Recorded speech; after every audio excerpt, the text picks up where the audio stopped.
All right, welcome to the conversation. We got a really interesting story for you guys about pesticides, whistleblowers, how dangerous are they, and whose side is the EPA on?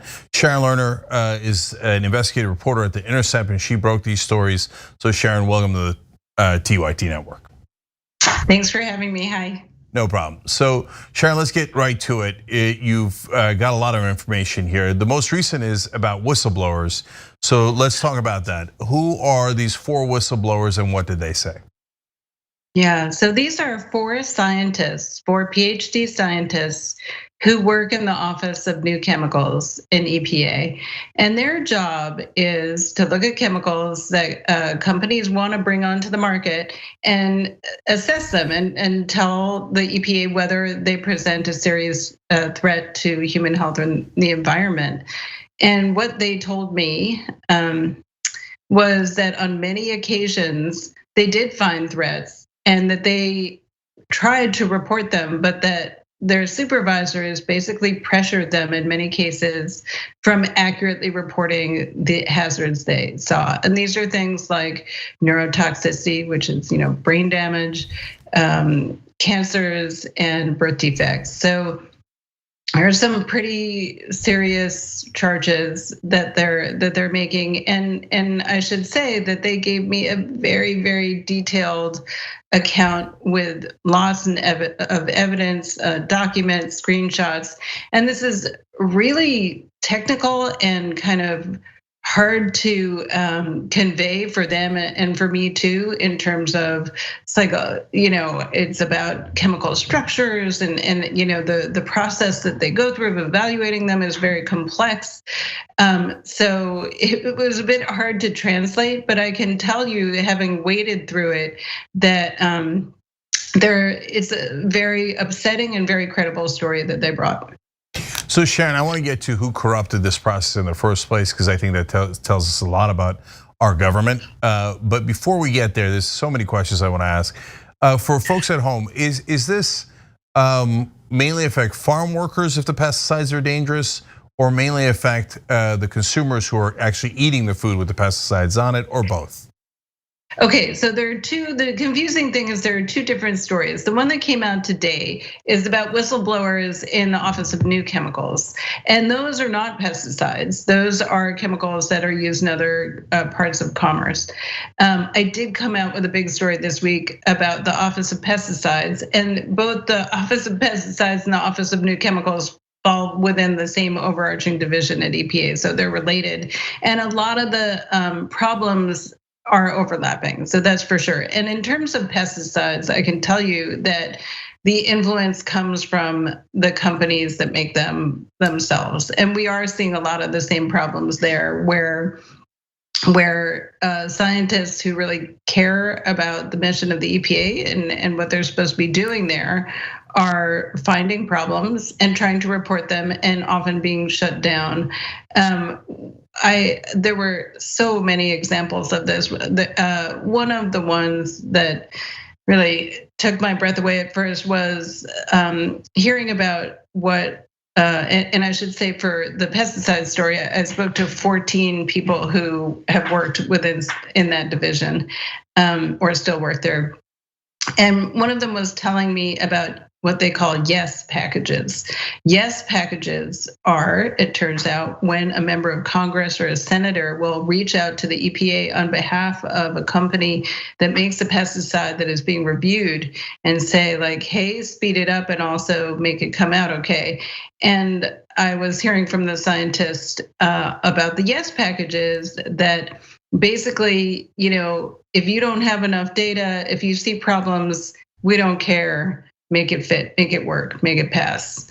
So these are the kinds of things that, it's sort of really dispiriting when you think about those things do end up on your food. And some of them do anyway.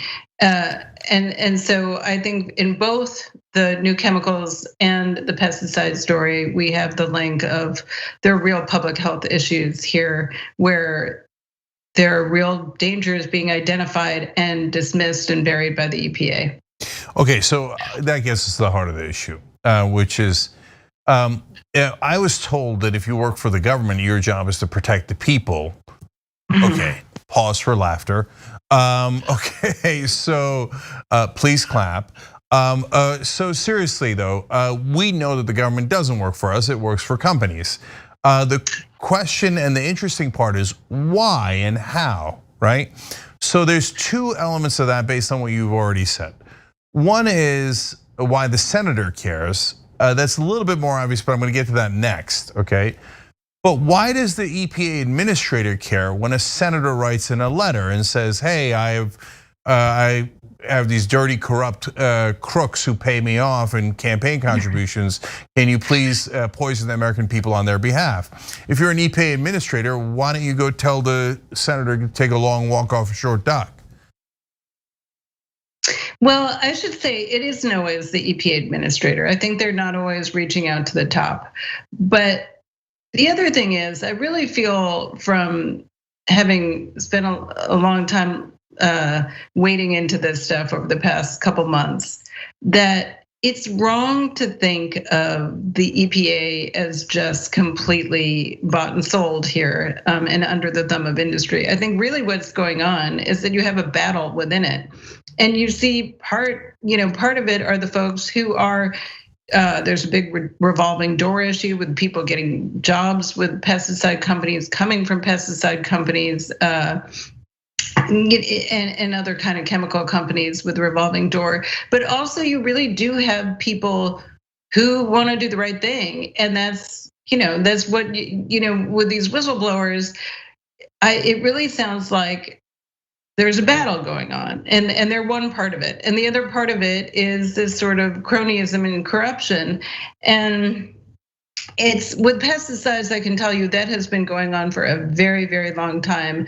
And that part of EPA is particularly notorious for, shall we say, having difficulties disentangling itself from the industry. And that has been since really the beginning of pesticide regulation from before the EPA was formed. And it was actually, the whole agency was in part formed because of concern about pesticides, because Rachel Carson wrote about them in DDT, and everybody got sort of fired up as they understood that. And it was part of the goal to disentangle them. And we actually kind of got off to sort of an okay start with that.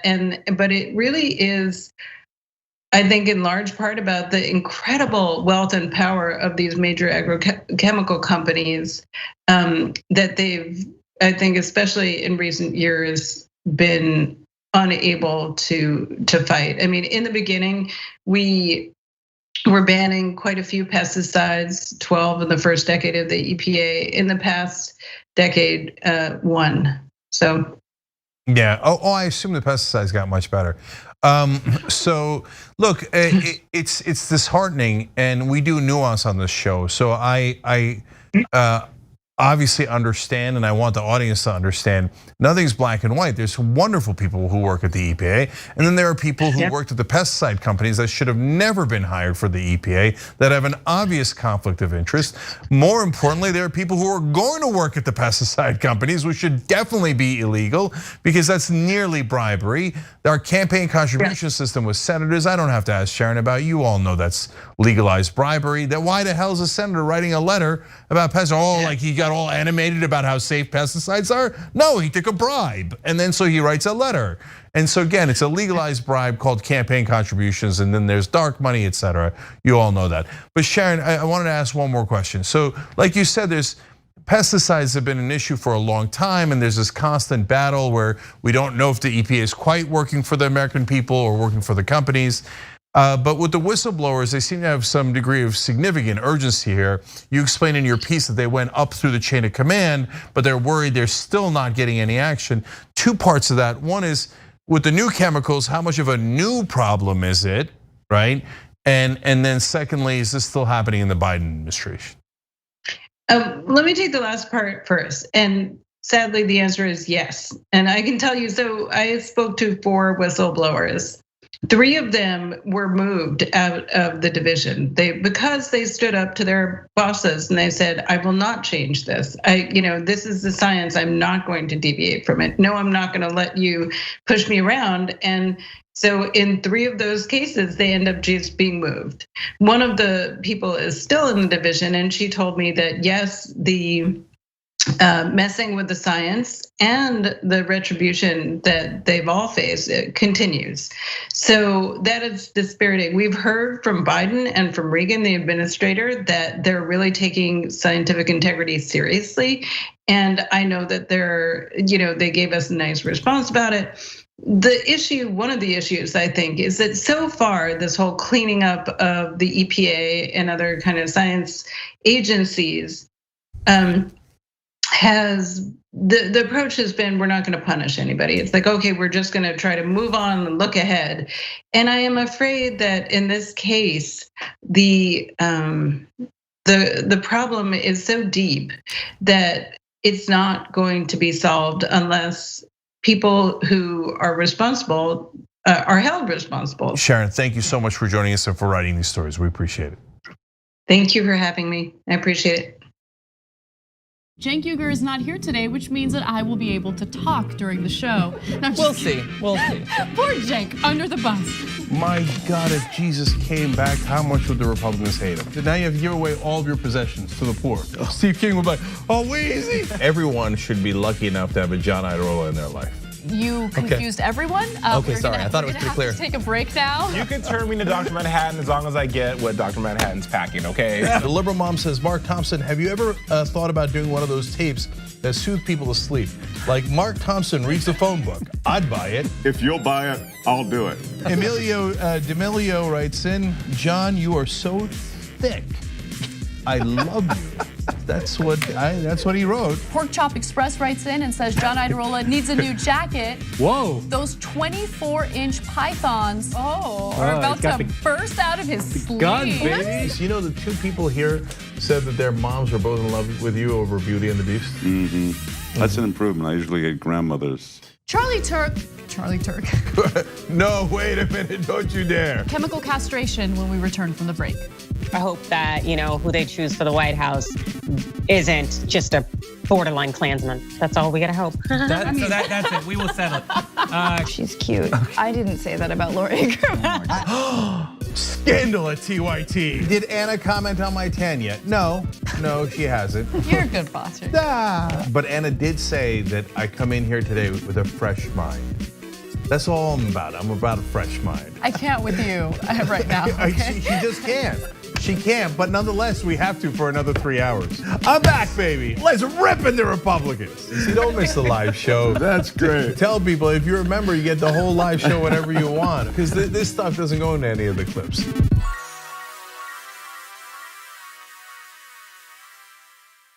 You are the media revolution. You are much needed. TYT!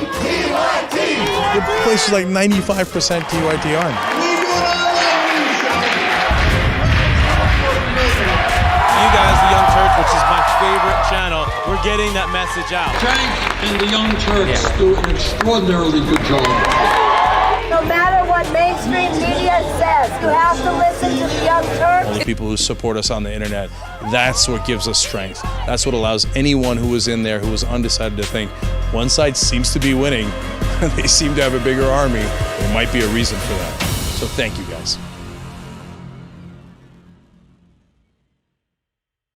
What's happening? I'm Dr. Rashad Richey, host of Indisputable with Dr. Rashad Richey. Here's the bottom line. I play no games about policy, period. Too many people's lives are at stake. So here's what I do. I challenge conservative ideology that hinders the growth of this country. I make sure we place our facts in proper context, and I have no problem debating anyone on a position that I have. Progressives have the ideas to change the world, but when you really look at it, progressives have always change this world for the better. I want you to tune into my new show, Indisputable with Dr. Rashad Richey, right here on the TYT Network, 2:30 p.m. Eastern Time, 11:30 a.m. Pacific Time. I'll see you there.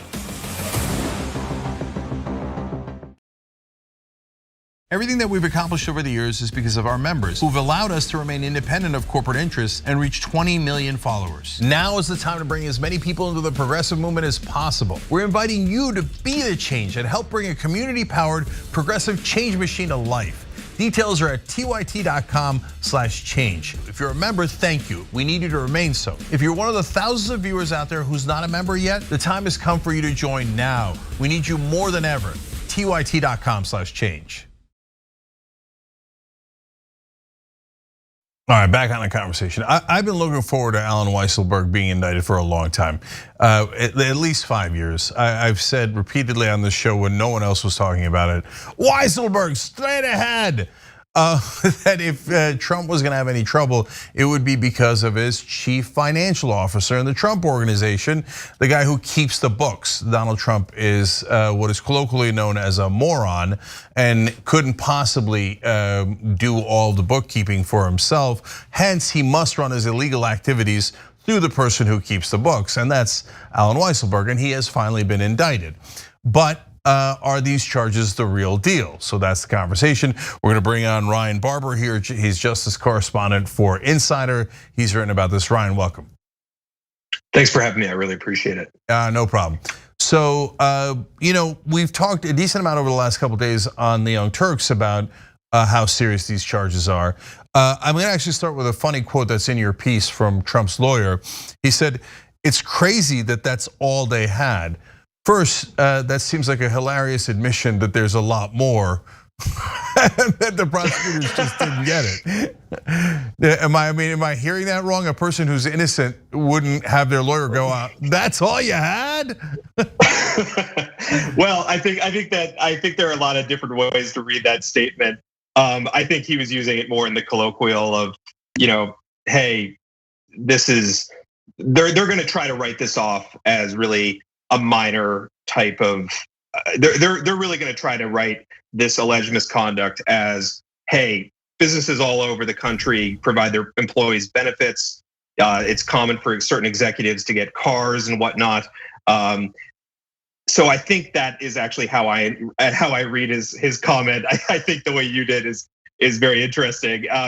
But I think that's where he was coming from here. But in a lot of the conversations I had in really since this indictment dropped and really showed us what the prosecutors have, a lot of tax lawyers have, on the defense side, who even some who've been on the prosecutorial side have said that they believe the New York DA's office really has done what they needed to do to prove to show that this went beyond those kind of corporate perks that we see a lot in the corporate community, that this was, not just cars, but it was also, rentals and even a kid's tuition. There was also language in the indictment about cash and gifts and things like that. And one of the things that I personally found most amusing about the indictment was how closely the Trump organization tracked all this. There were a few mentions within the indictment of how the Trump organization maintained internal spreadsheets showing how Allen Weisselberg's official compensation was lowered in light of some of what the district attorney's office is now calling this essentially unofficial compensation that's at the root of this indictment. How one went up while the other went down, the two accounting for one another. That's one of the things that my eyes really kind of lit up about reading the indictment. That's really interesting. I had not seen that. So let me explain for folks at home. That's Donald Trump's cheapness coming back to bite him. Because he's like, hey, if I'm gonna give you a condo, I want to lower your salary because of it. And then when they keep track of it, you just kept track of illegal activity. And I also want to clarify for the folks at home, the problem isn't giving a perk to an employee. The problem is not paying taxes on it, especially when it's massive perks that equal millions of dollars worth of the replacement of salary, as they just showed you in the spreadsheet, right? And that's exactly right. I mean, what the prosecutors alleged is that Allen Weisselberg received what totaled $1.7 million in this type of essentially off the books compensation that he did not pay taxes on over a stretch of many years. And I think it's important to note here that Allen Weisselberg is charged alongside the Trump organization, but at yesterday's court hearing, really a remarkable proceeding, the New York District Attorney's Office said that this was not one rogue employee, that there is plenty of room, it seems, based on everything we've been hearing from the New York District Attorney's Office, the New York State AG's office that's been conducting this investigation in concert with the Manhattan District Attorney. There's plenty of reason to believe that this investigation is ongoing and could in fact still reach the former President Donald Trump. There was talk in the indictment about Trump having signed some of the checks that we're talking about here. So this is far from the end of the far from the end here. Ryan, I hear you on all that, but let's get to the heart of it, because look, Trump was elated when these charges were announced, according to people that are close to him, and I believe that account. And that's a curious thing to do when your organization has been indicted, and it goes to the same point as the lawyer, which is like, I can't believe this is all they got when we've been doing a mountain of illegal activities. So which leads to the obvious question of what's the strategy here? Because if the prosecutors are starting with this as an appetizer, but leading to the bigger cases where they say, hey, listen, you cheated on your taxes entirely by lowering your the asset prices, values, the value of your assets, as Michael Cohen charged in open testimony, and inflating their value to get loans to the banks. That's a bigger level of criminality, let alone the Stormy Daniels hush money, which he's clearly guilty of, let alone money laundering, and that's a whole nother thing, et cetera. So if this is an appetizer and they're gonna try to do dominoes, great, right? If you think Donald Trump did it. But if this is all they have, then I can see why the Trump team's kind of excited by it, because it is the lower of all the charges that are possible. So any sense of whether it's the appetizer or the entree? So there's a lot of play here. I mean, what you often see in criminal prosecutions is the defense doing what they've done here, which is to undercut the prosecution's case. Say, you're charging that as a crime, you have to be kidding me, this isn't criminal conduct, or your evidence doesn't support it. I think it's really a dangerous game for Trump to be playing, to come off as so elated over how these charges resulted, because here's what's happening. They've indicted the Trump Organization, they've indicted Allen Weisselberg. This is widely seen as part of an effort to pressure Allen Weisselberg, who's been elbows deep in the Trump business for years, to flip on his longtime boss. So I wonder, given that Allen Weisselberg now has this added pressure, has the feel of the handcuffs around his wrists, as Michael Cohen put it, I almost have to wonder how Allen Weisselberg is feeling about Trump being so elated about this, because this is somebody you've worked with for decades. There are reports that they have a close working relationship, maybe not more than that, but I was a little astonished. I was a little surprised to hear the elation, because if you're Allen Weisselberg, you have to be kind of scratching your head saying, hey, I've worked for years with this guy and he's coming off as elated about these charges. I'm probably not so elated if I'm being charged with tax fraud. Yeah, but I mean, look, if you worked with Trump all that time and you didn't know he was an ass, that's on you, brother, right? And that's coming to play here. I mean, a lot of people are wondering, will Allen Weisselberg flip or not? And there are two schools. There are a couple schools of thought of, hey, nobody wants to go to prison. At the end of the day, here, a lot of the estimates put his potential prison time at about, I think I've seen about 2.5 dozen years at the top end.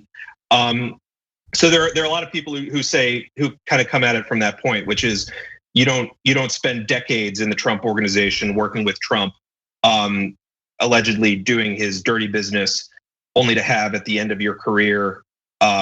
I believe he's in his I believe he's in his 70s. Yeah. Your kind of come to Jesus moment, as they say, where you fess up to all your sins. So yeah,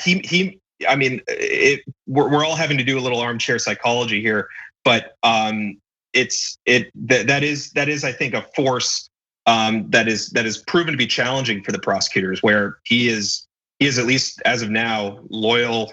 We can't call it loyal to the end, but loyal so far. Yeah, so we don't know if he's going to flip, and we don't know if the prosecutors are going to bring heavier charges later, right? And this is the Manhattan DA's office, but the New York State Attorney General can bring additional charges or different charges because they've been working on the case together. So those are all real possibilities. They charge the Trump Organization. Companies, obviously the Supreme Court is full of crap. They're not actually people, so they can't go to prison. So a normal layperson would normally ask, why bother criminally charging an organization? Yeah. So as you said, you can't throw a company in jail. But what you can do in bringing an indictment alone is really cast a cloud over a business. So even before you get to the question of a conviction or not, this indictment poses real, potential risks for the ongoing operations of the Trump Organization. No customary business wants to be dealing with an indicted company. And that's especially true in the banking and the financial sector, where they have some serious regulation to deal with, serious regulators.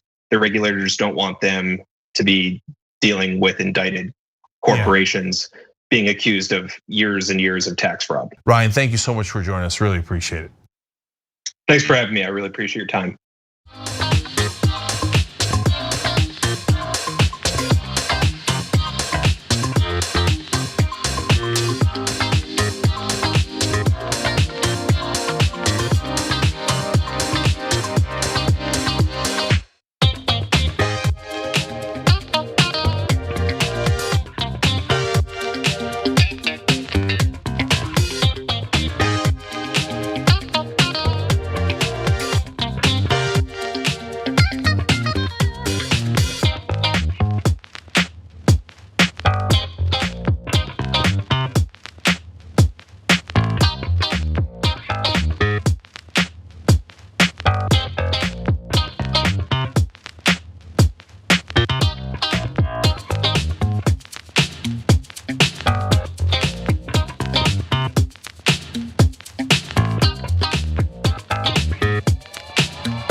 welcome to the Young Turks. Jake Ugradek is with you guys.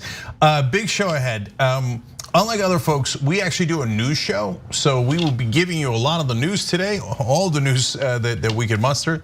And then in the bonus episode, we are forced to respond to an unhinged attack from Glenn Greenwald, who in a former career used to be a journalist and is now pretty much a right-wing hack who does not tell the truth, which will be definitively shown in the bonus episode. His heavy implications, his innuendos, his outrageous lies and insinuations. So that's in the bonus episode. Don't worry, everybody's gonna get to see it. We'll put it up on YouTube later. Members will get to see it first, but we didn't want to take up too much of the show time because we actually do a news program. Speaking of which, by the way, we got a podcast network coming out. We already have podcasts, you should check it out, but we got a new partnership with Acast, and we started as a radio show, and we're going to heavily emphasize, there it is, you're gonna put on the headphones and you're gonna listen to us too. And that includes so many of our shows, so make sure you're checking out the new TYT Acast partnership, and soon we will be dominating there as well. All right. Anna. All right, off to the news. Well, Mo Brooks, Mo problems. Representative Mo Brooks, who's facing a lawsuit that was filed by Representative Eric Swalwell over his involvement in allegedly inciting the Capitol riots on January 6th, is using a fascinating defense, especially as someone who has been a Trump loyalist. He is essentially blaming Donald Trump for inviting him to take part in the rally that preceded the riots in the Capitol on that day.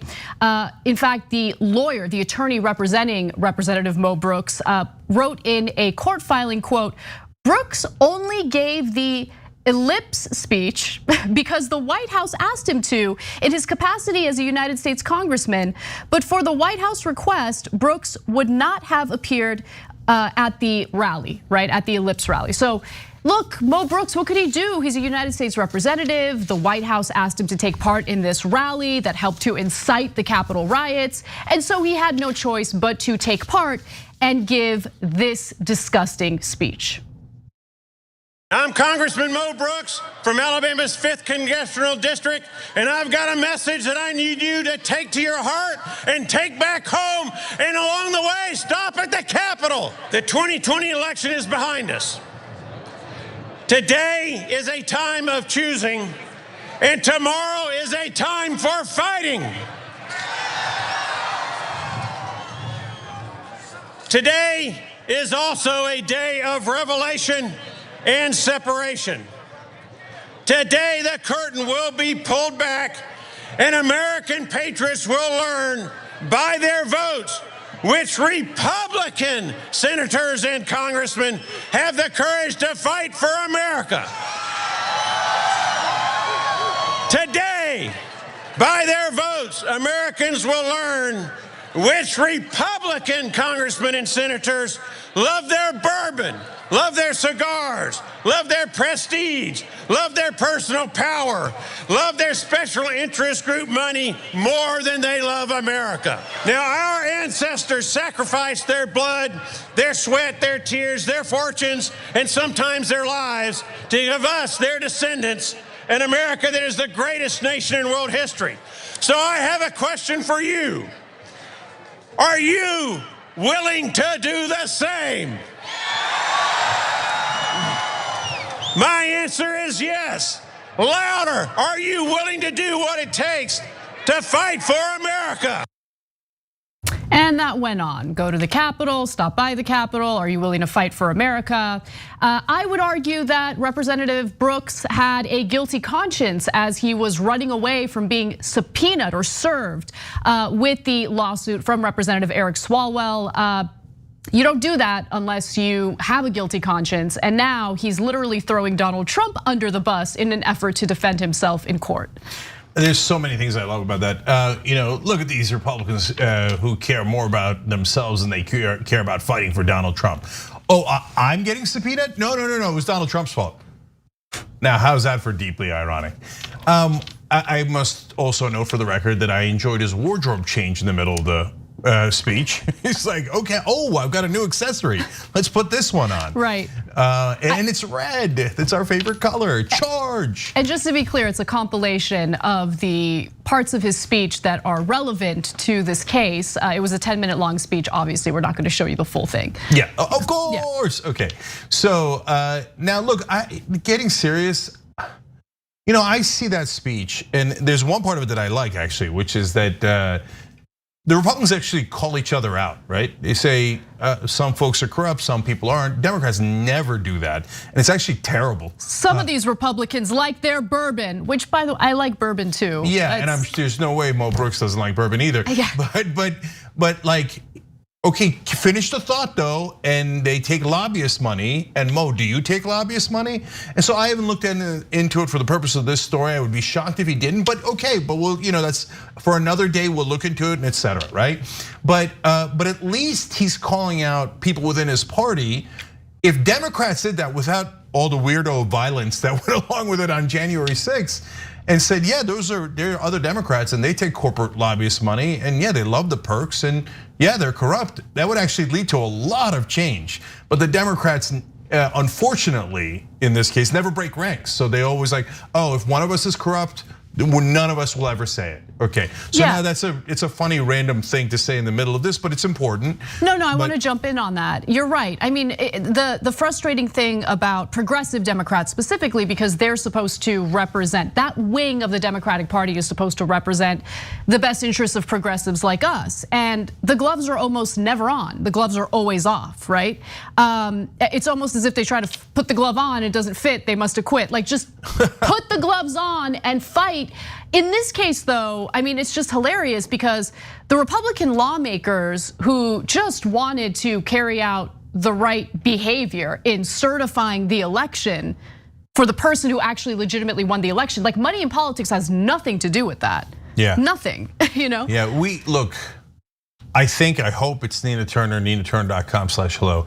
But if there's no progressive that ever says, guys, no, money in politics is terrible. Everybody says that, nobody ever does anything about it. Citizens United is terrible, we all say it, but we don't do anything about it. That one takes money, that one takes corporate money, that one took $760,000 in drug company money and healthcare insurance money to vote against Medicare for all. See, that would make all the difference. You don't have to get violent, you don't have to be a weirdo, you don't have to do a wardrobe change. You just have to say what's right, what's true, right? Yep. So if the Republicans were actually honest and decent, and they were challenging their own corrupt members, I would be here for it, even if I massively disagreed with Mo Brooks on everything else, right? But at the end of the day, they didn't do that. Instead, they were like, let's break things. Let's go into the Capitol and cause violence and talk about executing people. So finally, the most relevant part here is, look, I don't know what was in Mo Brooks's mind. I'm curious what you think, Anna. Like, did he think if I tell him to fight enough times, and if I tell him to go to the Capitol enough times, maybe they'll break the windows and break the doors and assault the police and go try to murder Mike Pence and Nancy Pelosi? Or was he just like, I don't know, I'll just rile them up and see what happens. I don't really care, right? Well, okay, I think that's actually an excellent question, because while I very much despise Republican politicians who have lied to the American people repeatedly about what actually transpired during the 2020 election, I do not believe that Mo Brooks or any other member of the Republican Party, maybe there's a few exceptions, I don't know.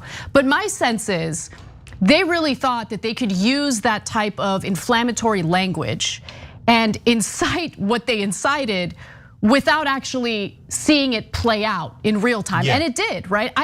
I have to be honest, if I had watched that speech in real time, I would not have predicted that these rioters would do what they did that day. Yeah, I agree. And so let me make another important distinction. So Mo Brooks does the rah, rah, rah. And I think his number one problem, along with most of the other people there that day that were speakers, not all, but most, were that they don't quite realize how violent their own voters are. That, we showed you that poll, 28% of Republican voters say it might be time for violence. Obviously they did this, and some people now, I think, realize the potential for violence and are still egging it on. Tucker Carlson. Okay, but But I think a lot of people are like, whoa, I didn't think they were actually gonna go and assault people. I didn't think they were gonna bring nooses and try to hang our own vice president, right? But Mo Brooks has never said that. Mo Brooks has been like, yeah, I didn't do anything wrong. And of course, when his ass is actually on the line in court, he goes, it was Donald Trump. It wasn't me, it was Donald Trump, it was Donald Trump. But by the way, now the last piece of this irony is, I agree with him, it was Donald Trump, right? So Donald Trump didn't make him go give the speech, to be absolutely accurate. His claim is Trump made me do the speech. No, he didn't, you did the speech on your own, right? But the one guy who knew they were doing violence could have stopped it and chose not to. So has the guilty intent is Donald Trump. Kevin McCarthy called him from inside Congress, said we're being assaulted. They're in the building and they're doing violence. Please make them stop. And according to another Republican who overheard the conversation, Trump said, hey, maybe they care more about the selection than you did, Kevin. So he knew they were going to do violence and that they might kill people. He was asked to send the National Guard and he didn't. And then he told the leader of the Republicans in the House, I'm not gonna send for help, when he knew the violence had already happened and was in the middle of happening. So ultimately, there is one person deeply responsible, that's Donald Trump. And by the way, the Republican Party has seen all of that. The Republican voters, and they said, yeah, we like it. We like that he caused this violence and maybe we'd like more of it. That's why he's still by far and away the leader of the Republican Party in polls #1 in almost every poll. When Republicans are asked, who's your leader? They say, Donald Trump, the guy who encouraged the Capitol riots, not just before, but during the violence. That's our boy. So now we're gonna story later in the program for you guys, but now they're talking about doing, taking over the government in August. I think the whole country's not getting it. There are tons and tons of right wingers in this country that cannot wait to do that kind of violence again. Well, let's switch gears and talk a little bit about the environment, because I'm sure some of you may have come across a video of the Gulf of Mexico on fire. So why did that happen? Let's discuss. There was a fire in the Gulf of Mexico. It's in the video footage that you see right beside me, and it happened as a result of a underwater gas pipe leaking. Now, it took 5 hours for authorities to get that fire taken care of, because how do you extinguish a fire that's in the middle of the ocean? So luckily they did handle it, but it was only because they were able to shut down the gas pipe that was leaking. Now, the circular inferno formed at 5:30 a.m. or 5:15 a.m. after this pipeline, which is about 12 inches in diameter, leaked. And the pipeline belongs to Mexico. So President Andres Manuel Lopez Obrador of Mexico has actually focused more on kind of bolstering their fossil fuel company, nationalizing it, because he sees it as a path forward for more jobs for Mexican citizens, which I understand. But there is unfortunately a price to pay when you go in that direction, as opposed to focusing on maybe renewable energies and creating new jobs that way. He has said that he wants to restore Pemex's, and that's the name of the company, Pemex's former status as a national oil company that made Mexico self-sufficient in energy and provided hundreds of thousands of well-paying jobs. Now, obviously, this isn't an indictment specifically on Mexico. This is something that we've been experiencing when it comes to US-based fossil fuel companies. We've seen oil spill after oil spill, whether it's in the ocean or on land. And I want to give you those details in just a second, because in California specifically, where we have a mayor and also specifically a governor who claims to care about climate change, their actions certainly do not match their rhetoric. So I want to talk about Gavin Newsom in just a minute, but before I do, Cenk, do you want to jump in? Look, guys, if people look at this decades later when the earth is on, the entirety of the earth is on fire, they're gonna say, how did they not do anything? I mean, there was an entire city in California that burnt down that was called Paradise. Paradise burnt down. Then the ocean was on fire. Then Siberia was on fire. And then I forget if it was the North Pole, the South Pole, or both that were on fire. And they just sat around, and why didn't they do anything? And, oh, well, they were worried about the stock market. There's this new movie out on Amazon Prime, and where the future comes back and says we need more fighters to come to the future because we're losing to the aliens. I feel like if it happened in real world, like it would be the reverse. People would come from the future and go, "You burned the planet down. Do something now. Do something now. Why are you continuing to burn Oh, you're worried about the stock market? Are you insane? Oh, you let your politicians take money from oil companies, and that's why you let them burn the planet? No, wake up and do something." So I like Obrador overall, but we're honest. We do a news program where we got to call people out. So yeah, I get it. He's got different priorities in Mexico, and he's got to really worry about the jobs. I understand all that, but stop building fossil fuels and stop extracting fossil fuels and putting it in. They're not safe. Now, we're gonna get to Gavin Newsom and our own problems here in America in a second. And by the way, he's also a Democrat, and we're also gonna criticize him because the facts matter. Now, the other thing I wanted to point out is, oh no, don't worry, these things don't leak. I mean, they leak every time. Every time. You remember the fight in North Dakota? We covered it first and most, etc. And the mainstream media is like, what do you? And all the activists said these things leak. It's gonna leak into the water. And the oil companies are like, no, we never leak. But we have evidence of you leaking hundreds of times, right? And so here it is, a giant fire in the middle of the Gulf of Mexico. And by the way, the officials in Mexico said there was no leak. No, hold on. They said that, yeah, exactly. So they said, yeah, I mean, there's no evidence of anything leaking into the ocean. What?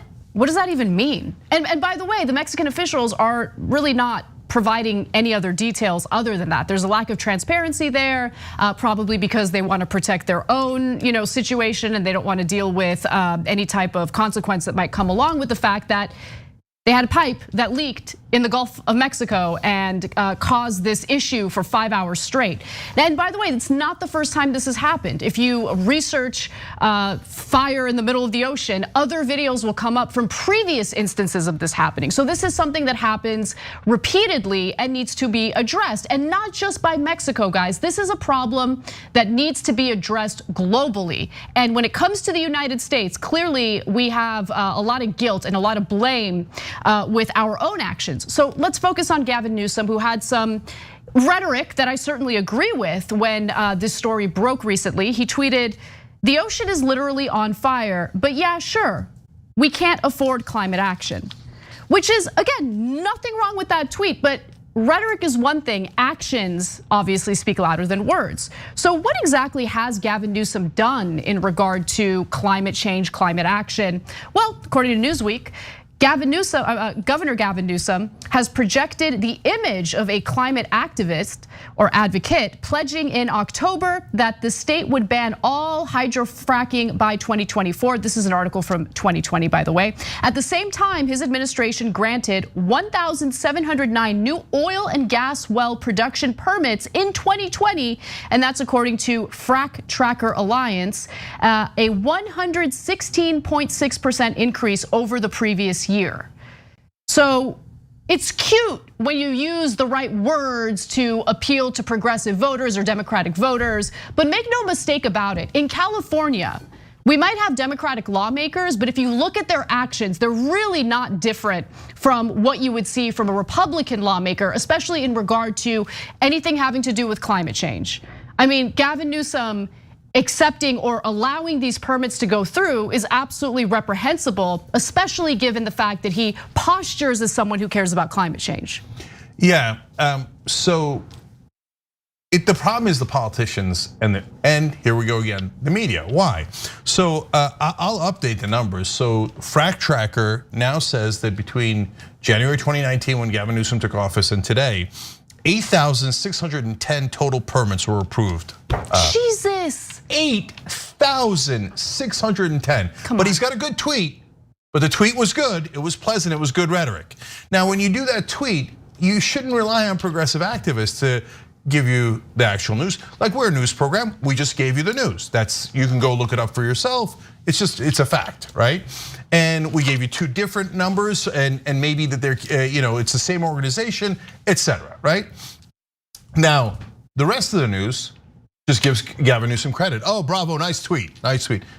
Can you believe they want to recall him? How dare they? It is a Republican hatchet job. Except there are plenty of progressives in the state of California who are not happy with the performance that we've seen from Gavin Newsom. Yeah, and we're always stuck, between these guys. The Republicans are loathsome. And so did they mainly lead a recall effort? Yes, of course, they're the opposition, right? But does that mean Gavin Newsom is awesome progressive? No, it doesn't mean that. It's easy to have both of those thoughts in your head at the same time, unless you live in a black and white world, right? Is he good or is he evil? I hear the world is binary, right? But we've got to have accountability.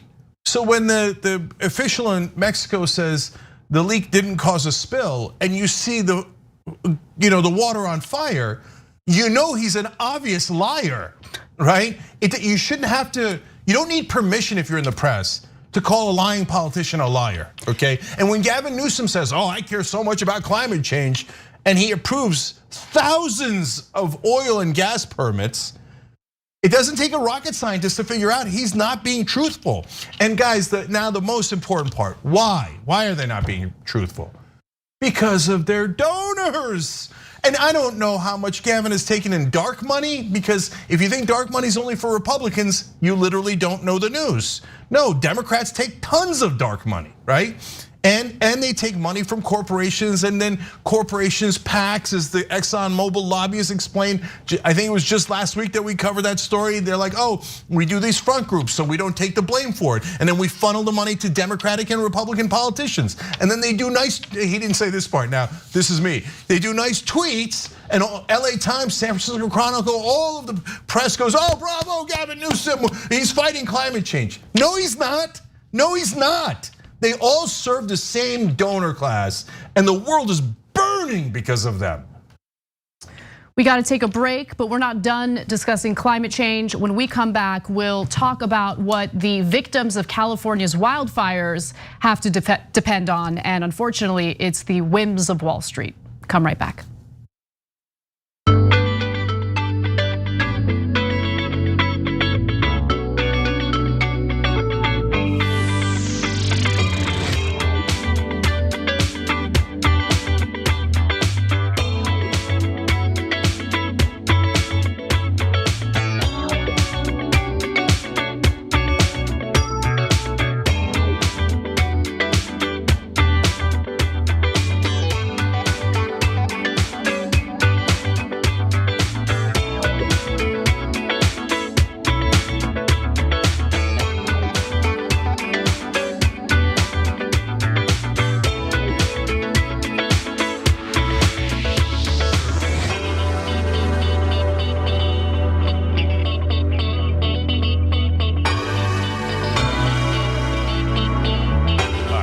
During the break here, let's go to a member section as usual. Russell Holland says, Cenk, I don't think it's a weird little thing to mention how Mo Brooks talks about corruption. It's exactly why the voters support Trump, among other reasons, because they think that he's actually fighting the corruption. They've been fooled. So no, you know what, Russell, that's a great point, because that's why I said, when the time is right, because every one of these requires a significant look into their records. And there's so many stories every day, and we can do it one at a time. But anyway, to look into Mo Brooks's corporate donations, because the Republicans, some portion of the Republicans, including Donald Trump in 2016, but not in 2020, were smart enough to talk about corruption because they know that the voters hate corruption. Democrats are not that smart.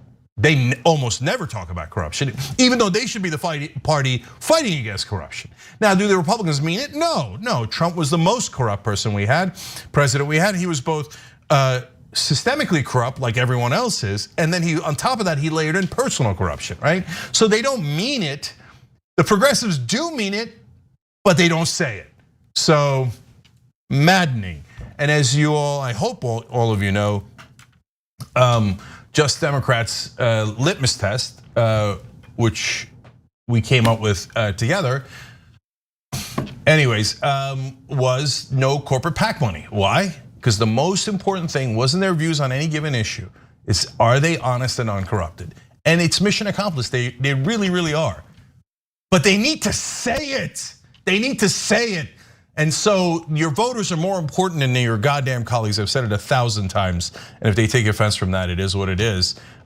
We all take offense from them not pointing out how corrupt their so-called colleagues are. Okay, new members on YouTube, Athena Onken and Anna McLeod. You guys are great. Now everybody that joins on YouTube by hitting that join button below gets the bonus episode. On tonight's bonus episode, we're gonna talk about how Glenn Greenwald did this preposterous segment where he greatly, purposely misled his audience. It was one of the most sickening things I've ever seen. So you'll all be able to see that. We'll put it up online later, but you'll see it first, guys. Michael Goldman, I love that you read this piece. We discussed it this morning. Michael writes in on Super Chat. Ryan Grimm and Jonathan Goyer just released an excellent piece on the consulting firm WestX and how its employees are influencing the Biden administration through revolving door politics. Wondering if TYT has a follow-up. So we did a story on that before, and it's a great story. Check out The Intercept. They do actual news. They do. Instead of soap operas, and so. We just didn't have that much to add to it, but it's a wonderful piece. Please read it. Oh my God, I'm out of time. Okay, the rest of you, you're all awesome. I'll do it in the next break. And Sierra Cyrus says TYT's the best, I guess, on Twitch, and we appreciate it. We'll be back.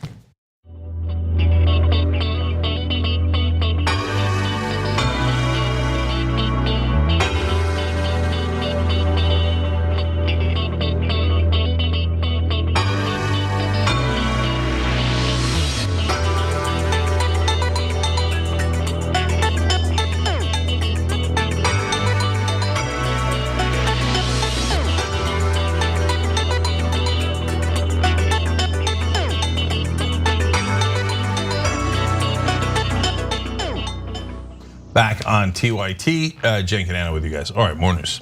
All right. Climate-fueled wildfires have been ravaging the state of California for several years now. The unfortunate conditions as a result of drought, coupled with a deregulated private utility company like PG&E, has spelled a recipe for disaster. But now we're finding that the victims of these wildfires, who are supposed to be compensated by PG&E and their negligence, are unfortunately now relying on the whims of Wall Street regarding their payouts. And this is why this whole system is incredibly screwed up.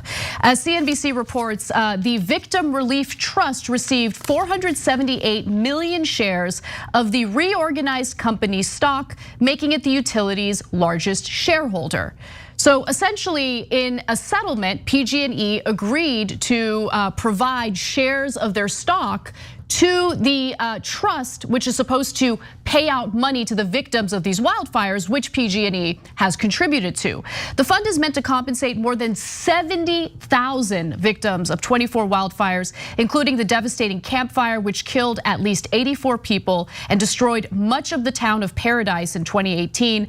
The largest and most destructive fire in California history. An investigation found that the fire was caused by the failure of a piece of equipment known as a C-hook on a century-old PG&E transmission tower. In fact, PG&E not only operates here in California, but unfortunately also operates in states like Nevada, where they do not invest in what they have promised to invest in. Things like ensuring that vegetation in the area where their equipment is cleared, so if there is any type of equipment mishap, it doesn't spark any type of fire. I want to show you this quick video to kind of give you a sense of how much they skirt their responsibilities in the pursuit of profits. Internal records, incriminating evidence showing that PG&E is decimating its tree trimming budget. One contractor reports that its workforce has been reduced 49.7%. And even PG&E's own employees send warnings. The potential for a major fire is very real. And it's not just cutting budgets. Ross learns that PG&E actually diverts nearly $80 million earmarked to trim trees into company profits. They sacrifice safety. Money that should have been put into making sure their lines were safe went into their own pockets and into the pockets of their shareholders. So as I mentioned, now some of the shareholders include the victims who lost their homes, some of whom lost their family members as a result of these fires in California. But here's the problem. A court-appointed trustee, his name is John Trotter, of the Fire Victim Trust, said that the victims of the fire should actually root for this private utility company's success because their money is tied to how well the stock performs. He says you are 25 or 24.5% owners of PG&E, and so it's important for you to want PG&E to do well. The old PG&E, I don't have to tell you, was certainly less than a model corporate citizen. The new PG&E, which now appears regularly in front of the California Utilities Commission, is trying much harder and doing a much better job. But really, taking the fact that the money that they're given as a result of this relief fund is tied to how well PG&E performs in the stock market. And that is insane. I'll give you more details in a second, but Cenk. Yeah, there's two different issues here. So let's start with that one. So they say, okay, we're not gonna give you $100. We'll use a round number just to make it simple for the analogy. We're not gonna give you the cash, God forbid. We're gonna give it to you in stock, okay? So now, why is this a really bad idea? Now, if the stock goes up and your $100 turns into $150, you're not gonna complain. Let's keep it real, okay? You're gonna say, oh, well, got more than I expected, right? But if your $100 goes down to $50 because their price went down, you're gonna be really mad. Sad day for you. Right, and so, but not only does that rob you of the $50 you deserve because the settlement was $100, okay? But it's also set up so that people will be like, will either get a windfall or will be super mad if the price goes down, and justifiably so. So I don't know why they did it this way. Maybe they were cash poor and that was the only way they could do it. Or maybe it's because they wanted people to root for PG&E. Now they're the biggest stockholders, right? Right, and so. Of course they wanted that. Of course they wanted it. I think that was very intentional. And let me also just keep in mind, I want you all to keep in mind that when PG&E was found liable for some of these wildfires as a result of them refusing to invest in improving their own equipment, Governor Gavin Newsom of California decided to use taxpayer money to bail them out as they were going bankrupt as a result of all the lawsuits they were facing. So taxpayers in California bailed them out, and now the victims of these fires are being told, you better root for the success of this private company that screwed you over because their success means that you'll be compensated appropriately for the damage that was done to your life. Well, that actually then leads back to the second issue, which is what Anna started with. So they didn't repair electrical wires and that caused the fire in the first place. They were 100 years old, 100 years old. Now think about why. It's a natural monopoly, okay? And so that's a term that people have been aware of since Adam Smith. So you don't have a choice. You can't be like, hey, I'd like to get my electricity from some other line that's coming into my house. No, there's one line coming into your house and you don't have a choice, okay? That's called a natural monopoly. When you have that, it must be really tightly regulated. Because if it's not regulated, they can go, okay, I'm charging you more now. Because you need the electricity, I can charge you $100, I'm gonna charge you $200, I'm gonna charge you $1,000. There's nothing you could do. Otherwise, your refrigerator won't work, you can't turn on the lights, etc. So now the government does regulate somewhat on the price, but there's gonna be a huge twist on that. But then they say, in California, they're pretty much like, certainly in Texas, right? But notice, in Texas it's Republicans, in California it's Democrats, we're getting robbed either way, okay? And so in California, they say, don't worry, you don't have to repair anything. They should actually bury the electrical wires. That's what everybody else does all across the world. But that's because no other country allows legalized bribery like we do. So what does PG&E do? And that report partly explained it. They're like, well, if we can't raise the price too much, what we could do is cut the costs, and that way we'll have more profit. Now, when we cut the costs, meaning we don't repair the wires, we don't bury the wires, we know for a fact there's gonna be more fires, and we know more people are gonna die and more houses are gonna burn down, but we're gonna make an extra buck. And then we're gonna leave the company and nobody will ever catch us. The executives, some of the earlier shareholders will all get incredibly rich, and then we'll dump it on the lap of the people we burned down. Now, that's outrageous. Why would our government let them get away with it? Because PG&E was one of the top donors to Democrats and politicians overall in the state of California. we allow legalized bribery. So obviously we get a bunch of criminals that sometimes literally burn our house down for a profit. No, I mean, really think about it, guys. I know it's frustrating when you hear these arguments that equate the Democrats to the Republicans, but on some issues, they do seem incredibly similar, which is why our politics has just boiled down to cults of personality and culture wars.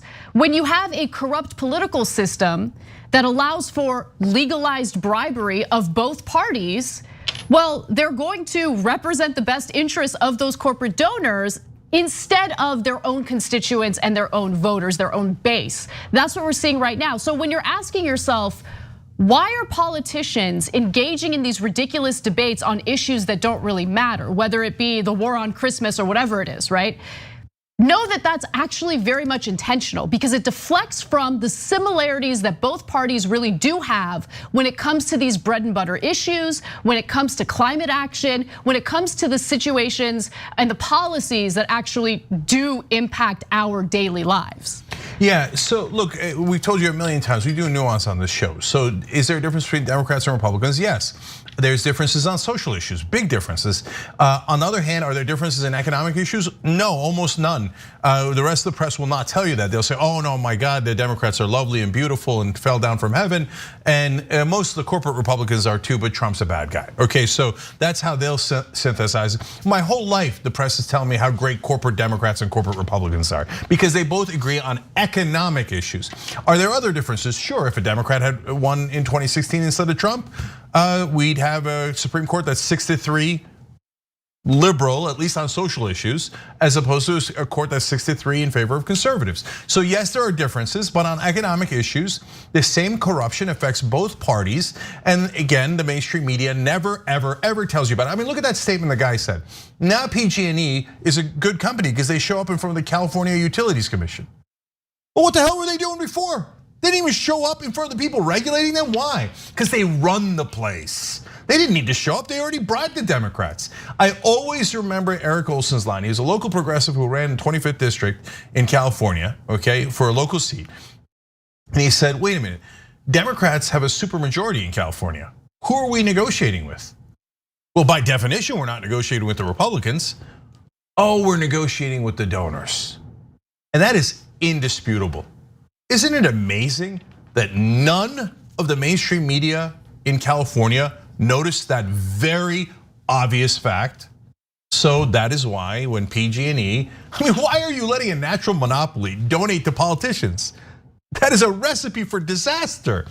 Anyone can tell you that, except no one will tell you that. It's because the corporate media and the corporate politicians are one and the same. They're disgusting, and in this case, they got a lot of people killed. And now they say, oh, congratulations.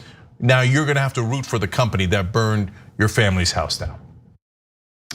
Let's take our second break of the hour, and when we come back, we have a block with some pretty awful behavior by both cops and racist neighbors who effed around and found out. We'll be right back.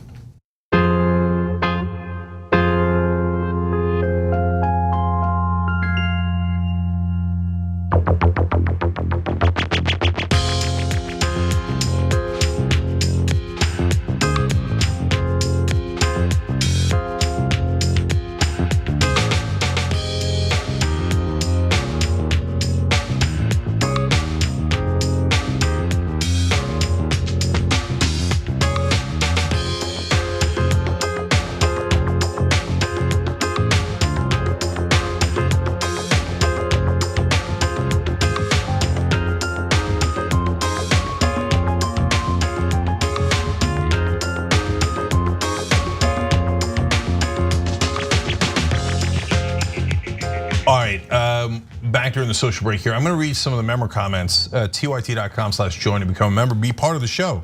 When I read you facts from the tweets, comments, etc., understand that just we just got them in, they're member comments, and I haven't had a chance to confirm them. But I give you that because I don't remember the exact numbers in the story. So Crazy Lit Asian wrote in Quebec, Canada, a train carrying oil from their tar sands rolled away, exploding in the downtown, killing 47 and destroying 30 or half of the downtown buildings. Just another day with fossil fuels.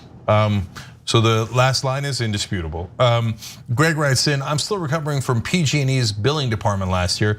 When they're not able to read the meters, they just guess and send you a quote, an estimated bill. Well, their quote unquote estimate was triple my monthly bill. They did this for about 4 months. I'm still trying to catch up. No, I'm sick of it. I'm sick of it. And by the way, the same thing with the monopolistic cable companies and telephone companies, not just in California, throughout the country. I have to deal with Spectrum. I have no other option. It's literally a monopoly. Yeah, and they have, everybody knows this, they have the world's worst customer service. Why? They got a natural monopoly and they're cutting costs. So if they have half as many people servicing you, they're gonna make more money and you're gonna be twice as frustrated. Now you're supposed to have a government that looks out for you. They're supposed to be your representatives. But then we let those same exact companies write checks to those same politicians. Wolf-pack.com. I mean, the rest is a joke. And by the way, I mean, every time I talk about it, I get super mad at the progressives that are in Congress now.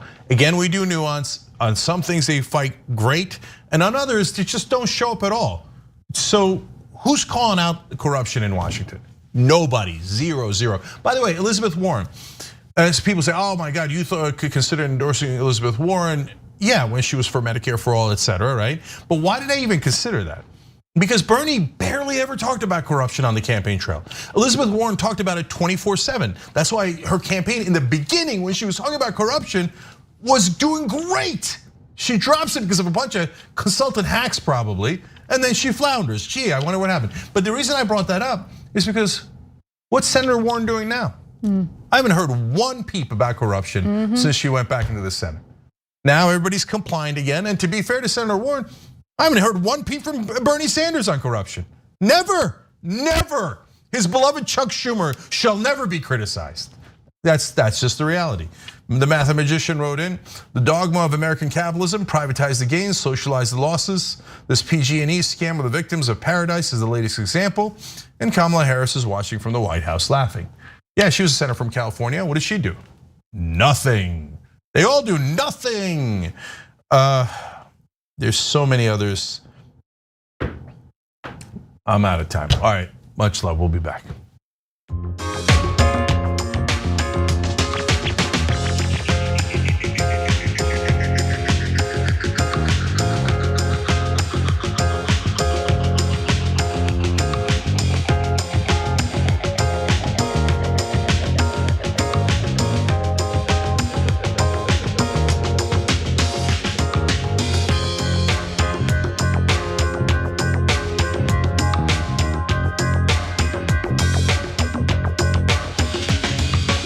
Back on the Young Turks.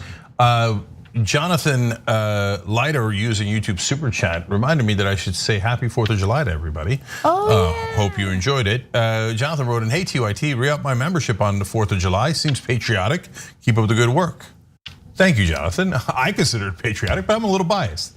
But hit the join button below or do tyt.com/join. And yes, we're genuinely trying to help this country. Get the money out of goddamn politics so your representatives, so we can literally get democracy back. Wolf-pack.com, okay? All right, Anna. Well, a terrifying situation took place in Las Vegas. Cops in Las Vegas, Nevada pulled over the wrong man and then proceeded to put him in handcuffs after they realized they had pulled over the wrong man. Now, this came in a viral TikTok video, which we're about to share with you. The TikTok user, his handle is LastCall702, and we're breaking it down in 2 different videos. Now, you have to listen closely because you literally hear the cops say verbally that they got the wrong man. Let's watch. Take your seatbelt off and open the door. Hey. What?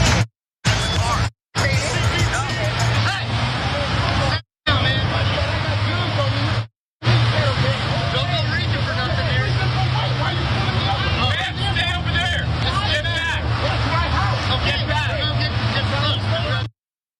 Now, in the beginning of that clip, you can hear one of the cops say wrong car, because they got the wrong car. The person they pulled over is an African-American man, which is also a pretty terrifying situation given the fact that in other stories that we've covered, if the person, regardless of how innocent they are, resists in any way, it could lead to them getting shot and killed. Luckily, that didn't happen in this case. But even after the cops realized we've got the wrong car and the wrong person, they put him in handcuffs. Let's watch.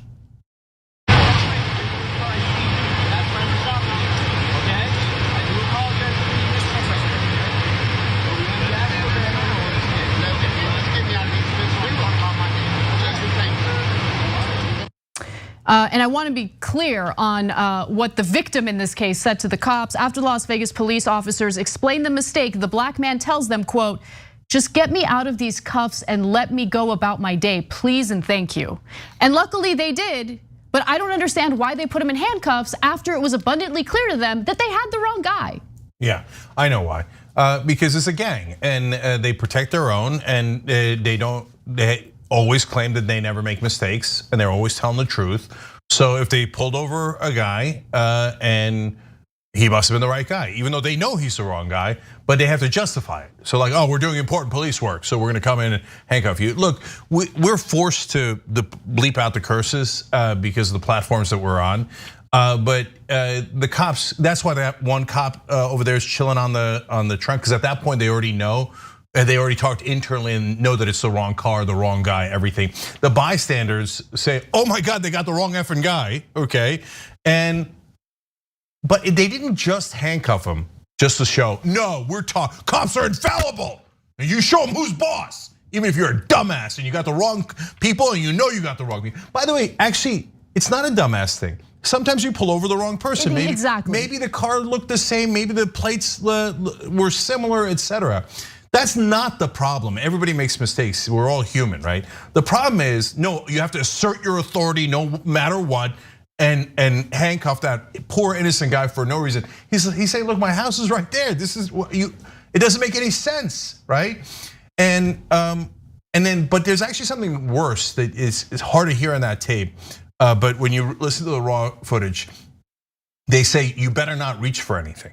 Yeah. Now they've got 3-4 guns pointed at him. Right. And at that point, when they said you better not reach for anything, like my heart stopped. I'm like, oh no, don't shoot him.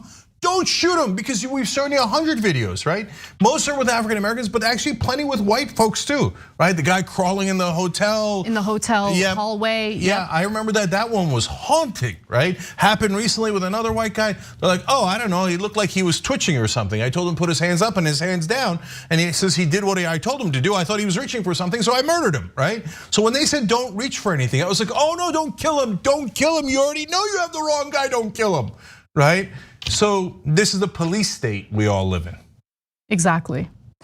Well, let's move on to our next story, because oftentimes, you see these situations where terrible people do racist things and they seem to get away with it.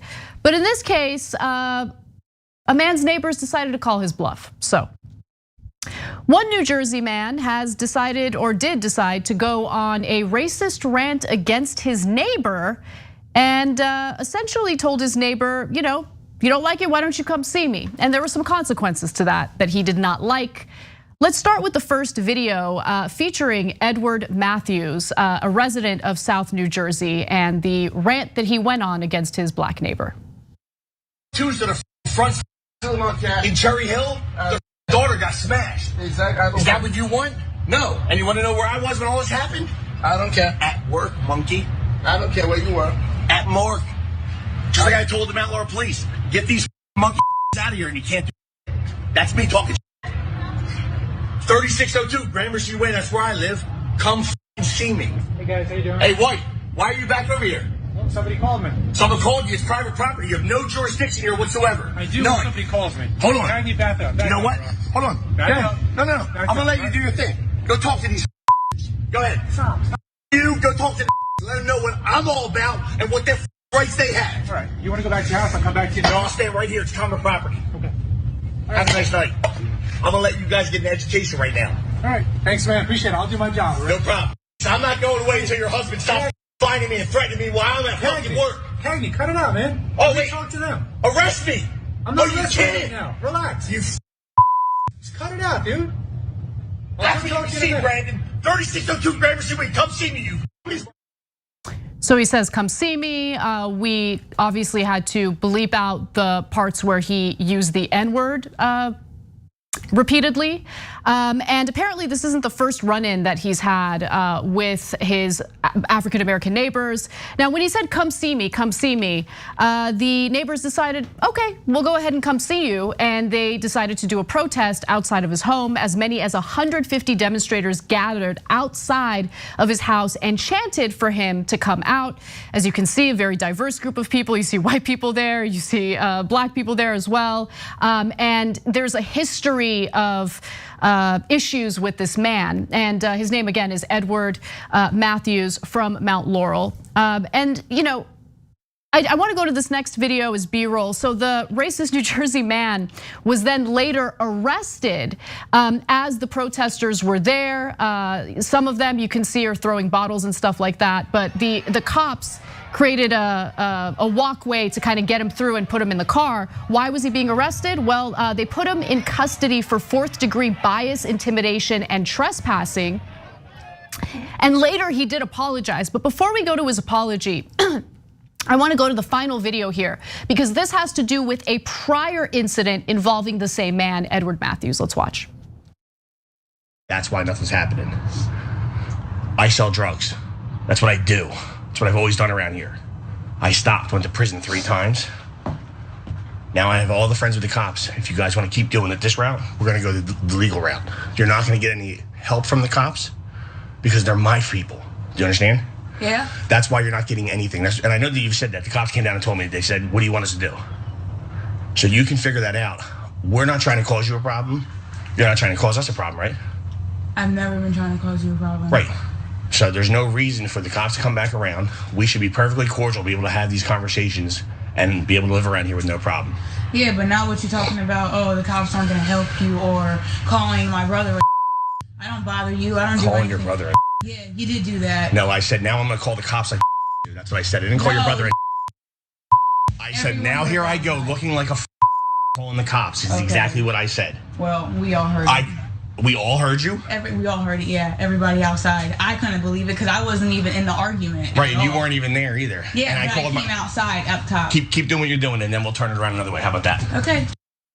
So in that video, in that incident that we just shared with you in that last video, apparently Matthews brags about selling drugs and also brags about his close relationship with the cops. Apparently his relationship with the cops wasn't close enough for them to avoid arresting him for 4th-degree bias, intimidation, and trespassing. And then later he apologized. But before we get to that, Cenk. Yeah, but this time, because they finally arrested him after 150 people showed up at his house like he wanted them to.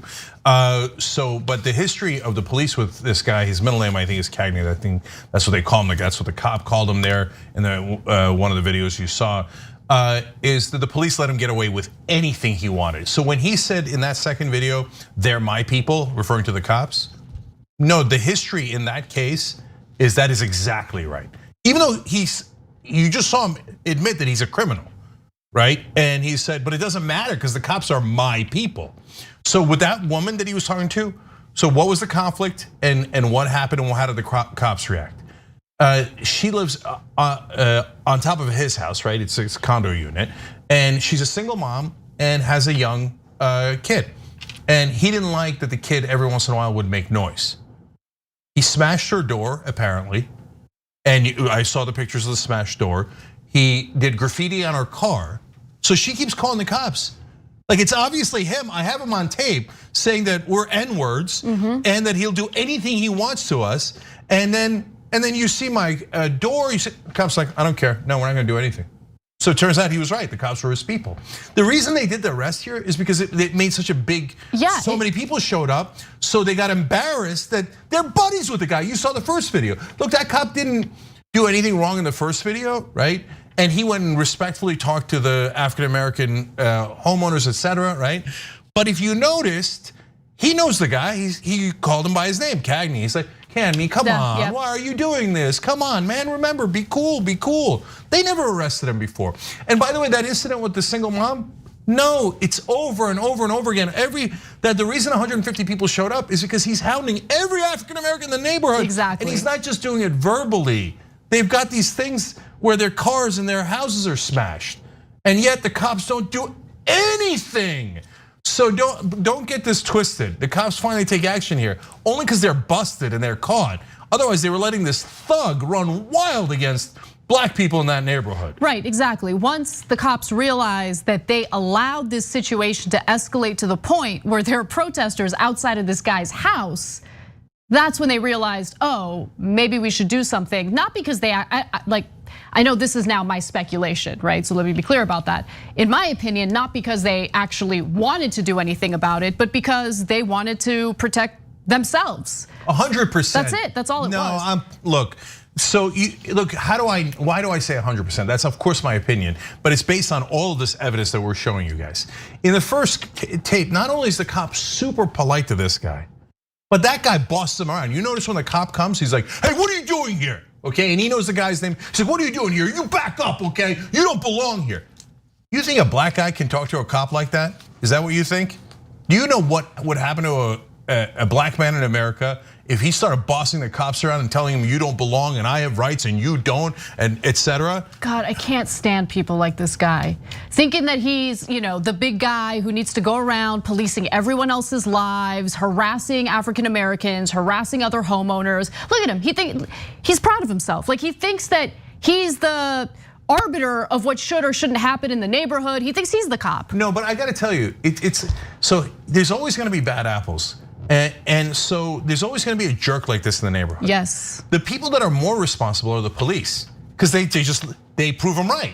He says, hey, I think you guys are monkeys, and I think I can do anything I want to you, and I'm a known criminal, but I'm white, and the cops are my people. You guys are never, ever gonna get justice. And he's so brazen, he knows he's on tape. He states his address. So I've said 1,000 times, do not go to people's homes. It's a terrible idea, it's gonna end in disaster. This is a rare exception, because he said, come see me. He gave the address twice on tape and invited people to his house and said, come see me. Right. And they came and saw him. You F around, you find out. And they didn't do any violence to him, right? They have thrown the water bottles at the end, etc., because they're incredibly frustrated that this guy's gotten away with everything for years on end. But the police, they're.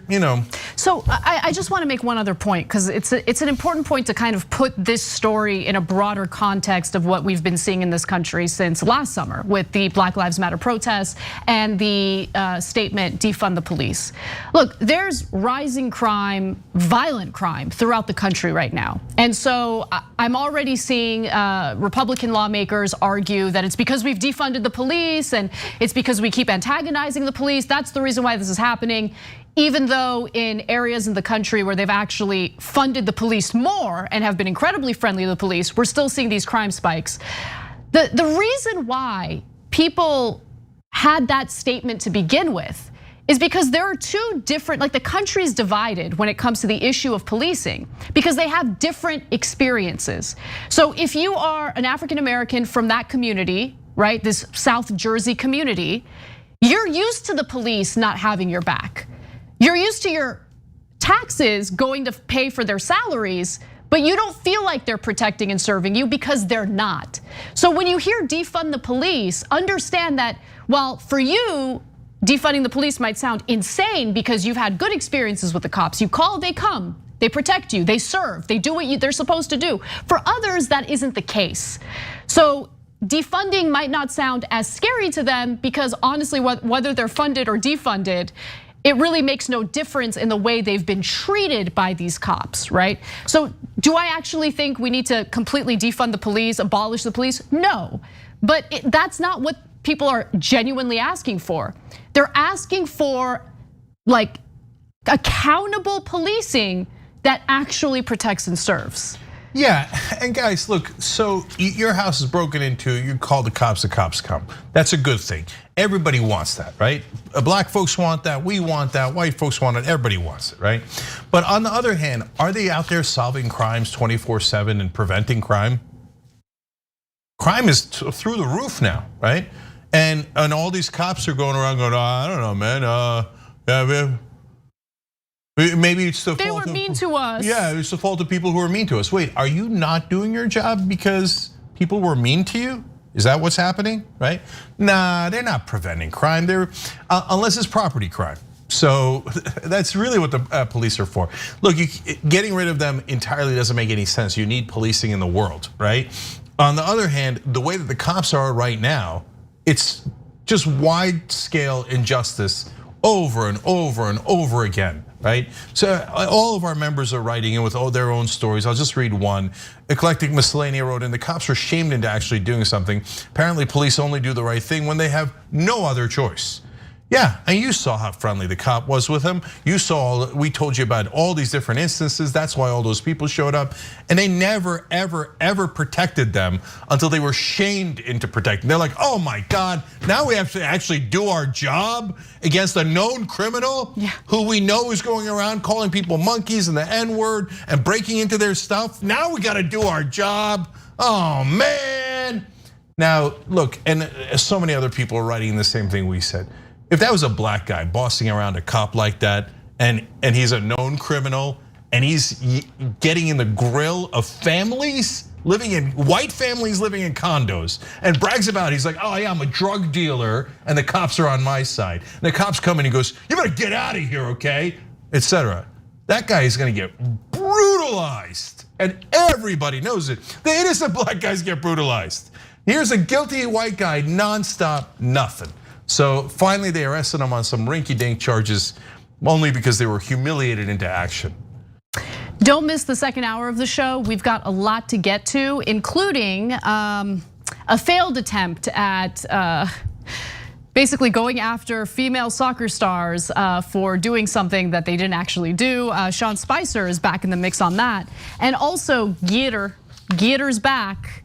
Is it vulnerable to additional hackers? Yes, we'll give you the details on that and more when we return.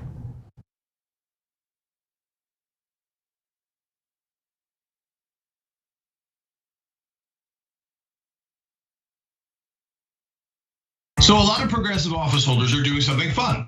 I like fun. They're doing the last 2 years in 2 minutes. Okay, we're gonna try it here. First, I wanna let you guys know about the years before that. Hey, remember we started the Just Democrats here on the Young Turks. It was officially launched on our air, basically by you guys. And then we featured AOC, we featured Cori Bush, and Ro Khanna became the first ever Just Democrat incumbent, all on the Young Turks. Now, the last 2 years have been a spectacular follow-up to that. So let's put the 2 minutes on the clock and do this. Young Turks got to start back in 2002, and I think we've been an important part of the progressive movement ever since. What we mainly do is amplify the progressive voice and candidates out there, and I think we've done a pretty good job. Right now, we're currently #1 most engaged news politics network online, beating CNN, Fox News, and MSNBC, all of them. We're #1 in total minutes watched. That means not only the number of people watching, but how long they watch. We just crossed 20 million followers and 500 million monthly views. Now, why? That's because actually the country's progressive. It's 2/3 progressive. And you guys have allowed us to be your voice, and we're incredibly thankful for that. So what did we do with that voice? Well, let's look at 2019. We went all over the country talking to you guys and the candidates. So we were in Miami, we were in Detroit, we were in Houston, and we were in Iowa. In fact, we were all over Iowa. You guys were all over Iowa, and all of the candidates saw you guys. We had wonderful people speaking, like the one and only Nina Turner at our rallies. Bernie Sanders stopped by, Andrew Yang, Elizabeth Warren. We interviewed almost everyone on the campaign trail, with the exception of Biden and Buttigieg. And we held them accountable. We even did a progressive economic pledge, and so many wonderful people signed on to that. Bernie Sanders, Warren, Marianne Williamson, AOC, the entire squad, Justice Democrats, and so many others. Now, on top of all that, we started a show called The Conversation, where we featured so many progressive thinkers, writers, and candidates. And one of the candidates we featured in 2019 was Jamal Bowman. Here comes Jamal Bowman. Then we had an amazing 2020. We hired a climate reporter. Damage Report passed 500,000 subscribers. Young Turks passed 5 million subscribers. We're getting the message out to more and more people. Bernie Sanders comes on in the heat of the primary. He comes on after the election to say what we're gonna do for the future. And then Marie Newman wins. Jamal Bowman wins. Cori Bush wins. And then just when you thought it couldn't get any better, here comes Nina Turner. Hello, somebody. And she's running for Congress and she comes on the Young Turks first. On election week, we had nearly 2 million hours of viewing. We're #1 destination for progressives. You made all that happen. This is amazing. And thank you for those 2 years. What, I went past 2 minutes? Of course! Viewers had asked for an interview with the TYT Lizard. Mr. Lizard. Oh, you changed colors today. Nice. I don't even know how you feel about us. Do you even like us? Well, you guys made me this awesome house, so I'm kind of in your debt. I was found outside on the street, and you gave me a home. Granted, it was a really crappy home for a while, but then through the power of fundraising, I became a person who has a multi-level Trump-style mansion.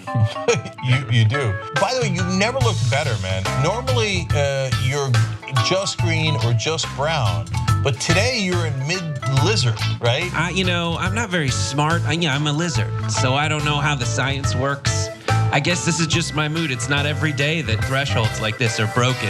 I'm just so excited. I can't contain my pigmentation. And now you're showing it off. Yep. Yeah, I've never seen the lizard like this before.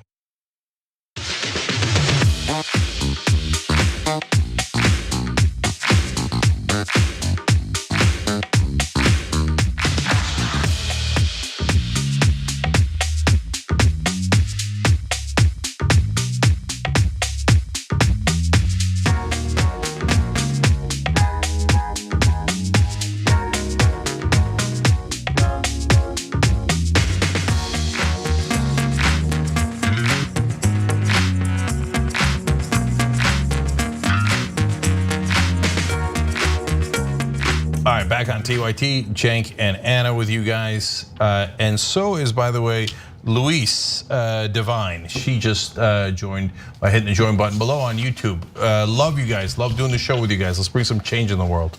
Casper. On the heels of Britney Spears' tragic testimony regarding her conservatorship and the control that her father has over her personal life, we're learning more details about what she's trying to do in order to free herself, considering that it's been incredibly difficult to get the courts to agree to releasing her from this conservatorship. Now, her next court date is on July 14th, so we'll see if there's any development in regard to actually doing the right thing and allowing her to have some agency in her life. But we're also learning that she has a different strategy, a different plan as well, and that is to retire. Because as she said in her testimony, she feels that family members who are on her payroll are exploiting her and exploiting the situation. So Spears' longtime manager of 25 years, his name's Larry Rudolph, has actually resigned, stating that Spears no longer wants to be a mega pop star. So he says this in a statement. It's been over 2.5 years since Britney and I last communicated, at which time she informed me she wanted to take an indefinite work hiatus. Earlier today, I became aware that Britney had been voicing her intention to officially retire. As you know, he continues, I have never been part of the conservatorship nor its operations, so I'm not privy to many of these details. I was originally hired at Britney's request to help manage and assist her with her career. And as her manager, I believe it is in Britney's best interest for me to resign from her team as my professional services are no longer needed. So he's stepping down. But let me just translate that super quick. That means I don't want any part of this S show. Okay, like this is now I don't want to get blamed for the conservatorship. She's not making any money anyway. Now she's retiring. All I can get is negative press out of this. I don't want any part of it. I'm out. As part of her testimony, by the way, she talked about how she's exhausted and she's ready to retire, but she was terrified to voice that opinion because she was concerned that that would lead to more punishment, meaning an extension of this conservatorship. Right, and so she wanted to remove her IUD so she could have more children.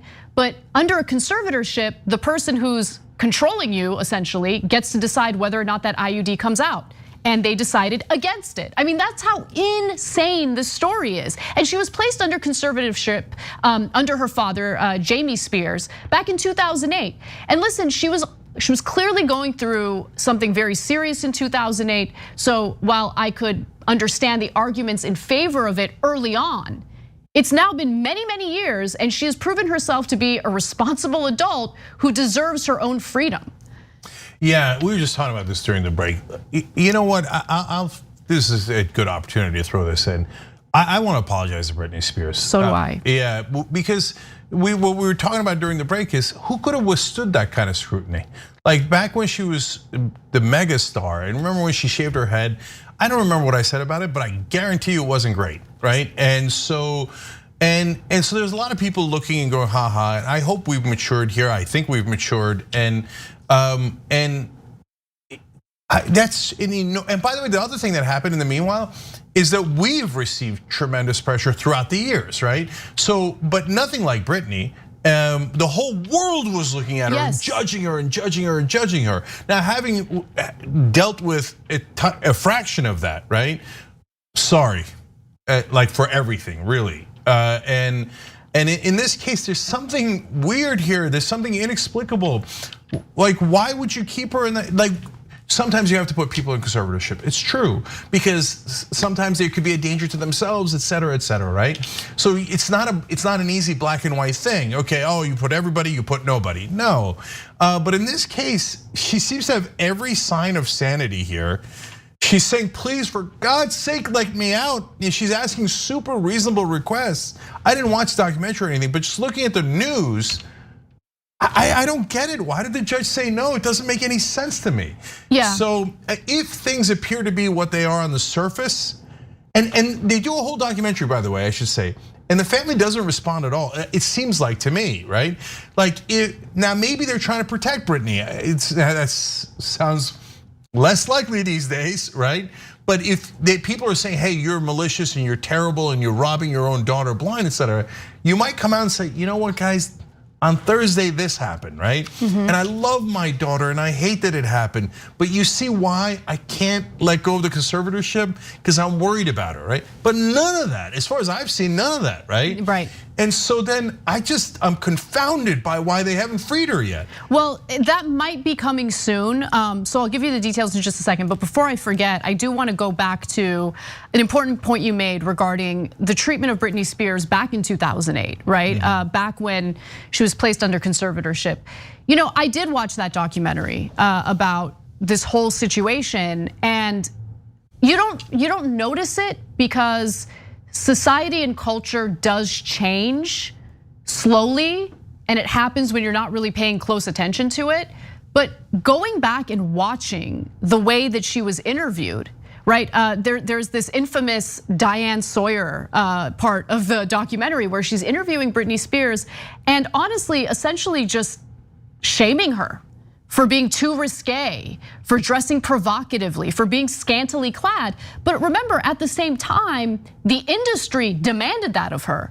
So you're damned if you do, damned if you don't. She was in a lose-lose situation. And I also want to apologize because I'm not making excuses for myself. I mean, I should have been smarter than that, right? But when that's the culture and everyone talks about women that way as if it's like the most normal thing in the world, even women like myself, you internalize it and you think like, yeah, this is how women should be treated, right? Yeah, and it wasn't just for me. I hope it wasn't about women, but look, I said what I said, so it's your right to criticize it. I criticize it, right? It was about celebrities. I felt like celebrities were just something to laugh at, right? It was free reign, right? And so that was, and I was way older than you, so it's even more my fault, right? And I should have been more mature by that age, but I wasn't, right? And so and it's not just about sexual stuff, right? And we did that, right? But when I think back to the old days, the one thing that really, I think about Amy Winehouse because I have her on my playlist, right? And I'm like, whoa, no. I know she was going through some stuff and I know it looked weird and we thought we were having fun with it, but then she died. No. And the fact that she was addicted to drugs. Yeah.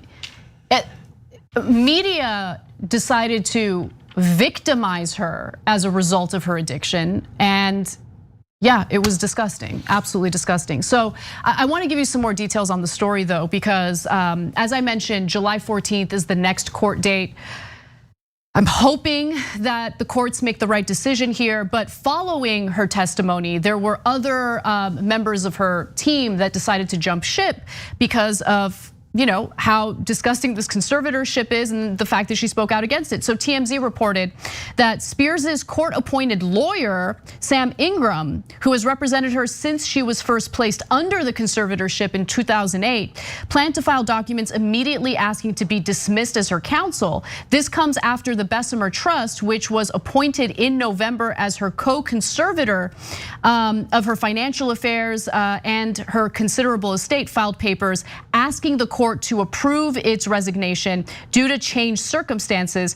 Bessemer said that it had been waiting on paperwork before starting its work for the estate and had collected no fees. So the reason why there was a co-conservator was because Spears rightly was concerned about her father managing her finances. And clearly that is a conflict of interest, right? Because if the father has control over the finances of a superstar, he's gonna wanna keep her under his control because it's a gravy train, right? So that's why that co-conservatorship or co-conservator situation took place.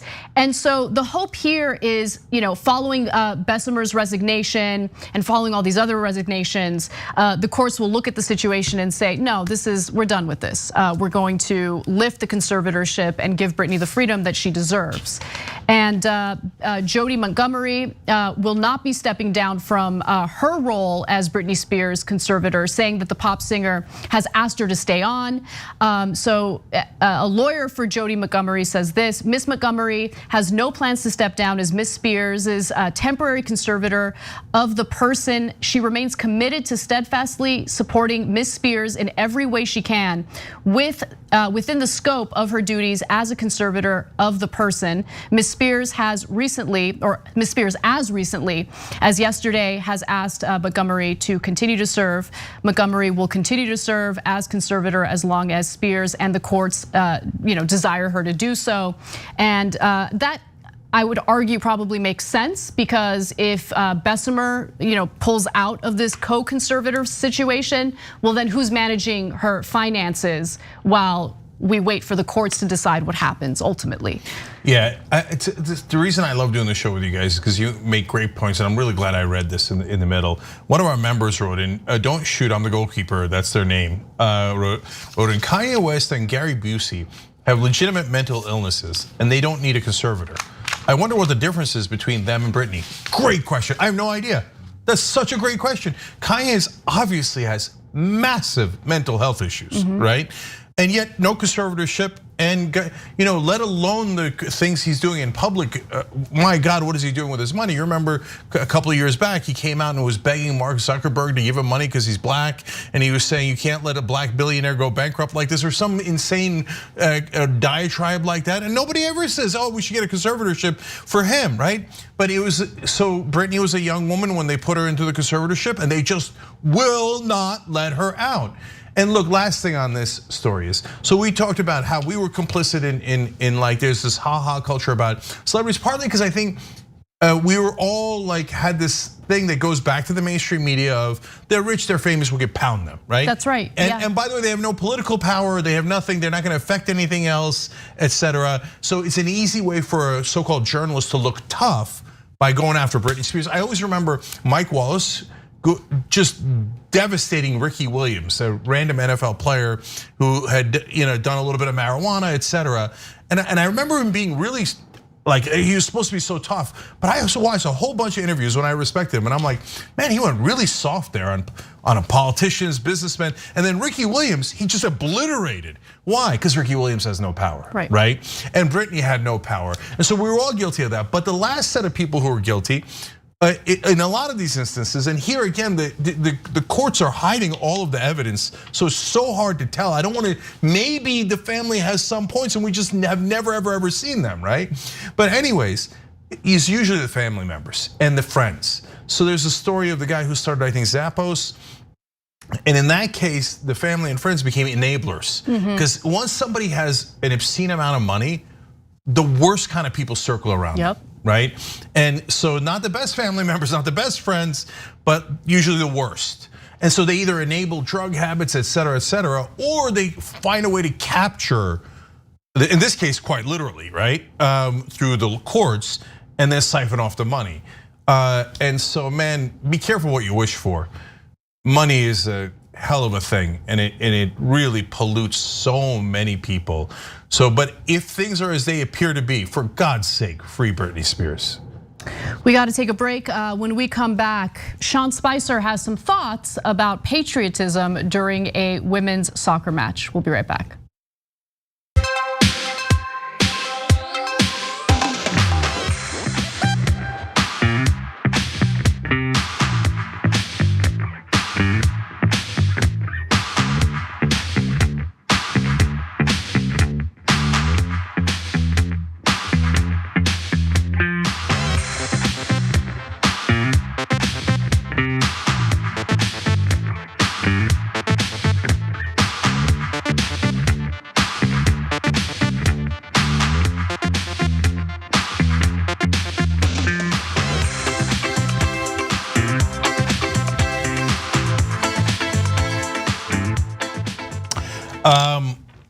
So back during the social break, let me read a bunch of quotes from our viewers and members. Stiff Upper Lib writes in, how do pro-lifers not get pissed about this Britney conservatorship? All of a sudden, radio silence. Cray Souffle writes in, geez, if Bill Cosby can get out of prison on a technicality, Britney Spears, a grown-ass woman with kids, can too.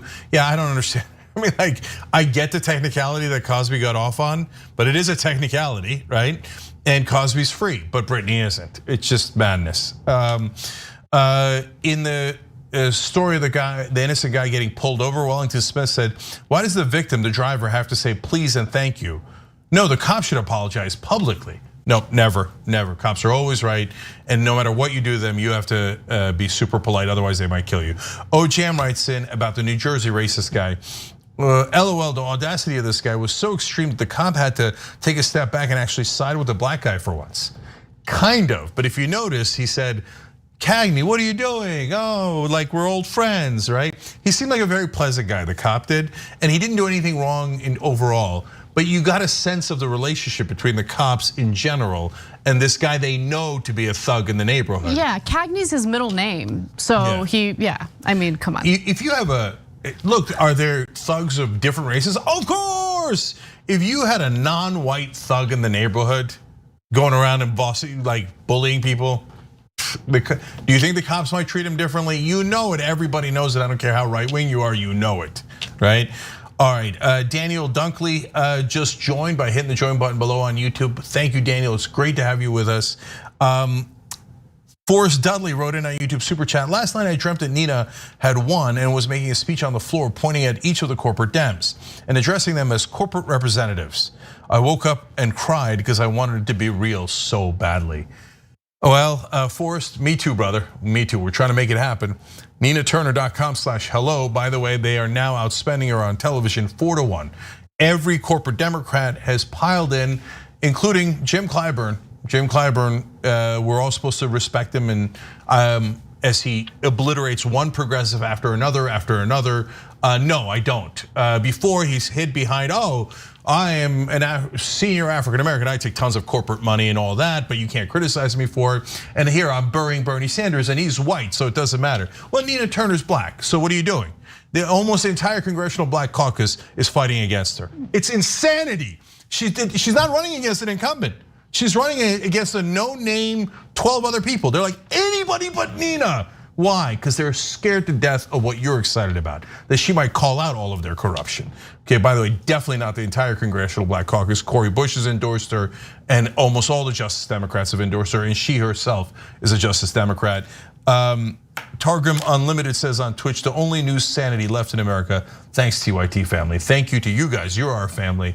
More from Twitch in the next break. And all right, we'll talk to you at the end of the break.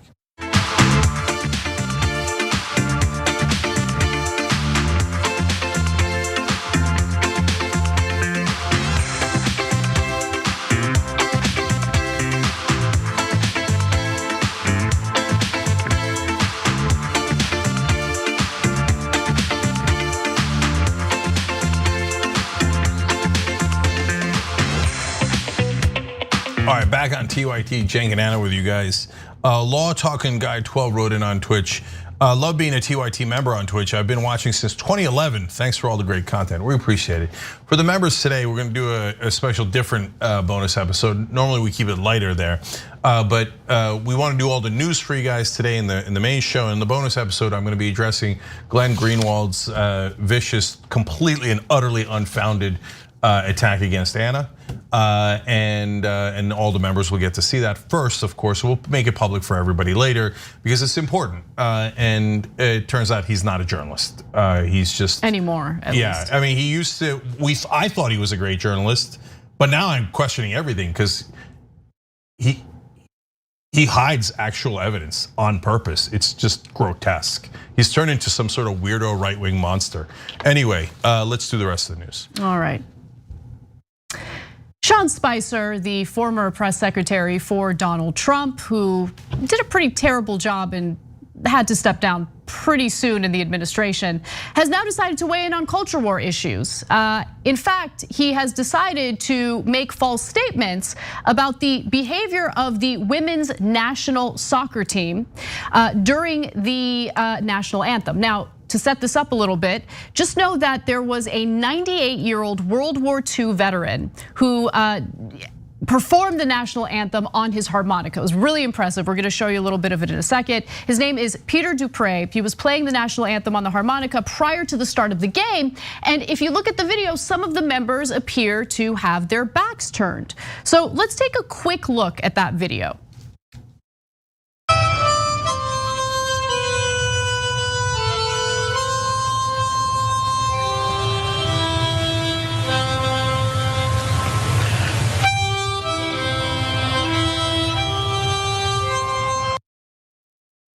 So you look at that video, it looks like some of the members are maybe protesting or something. It looks like they have their backs turned. But why don't we take a look at the next video to see a fuller context of the situation?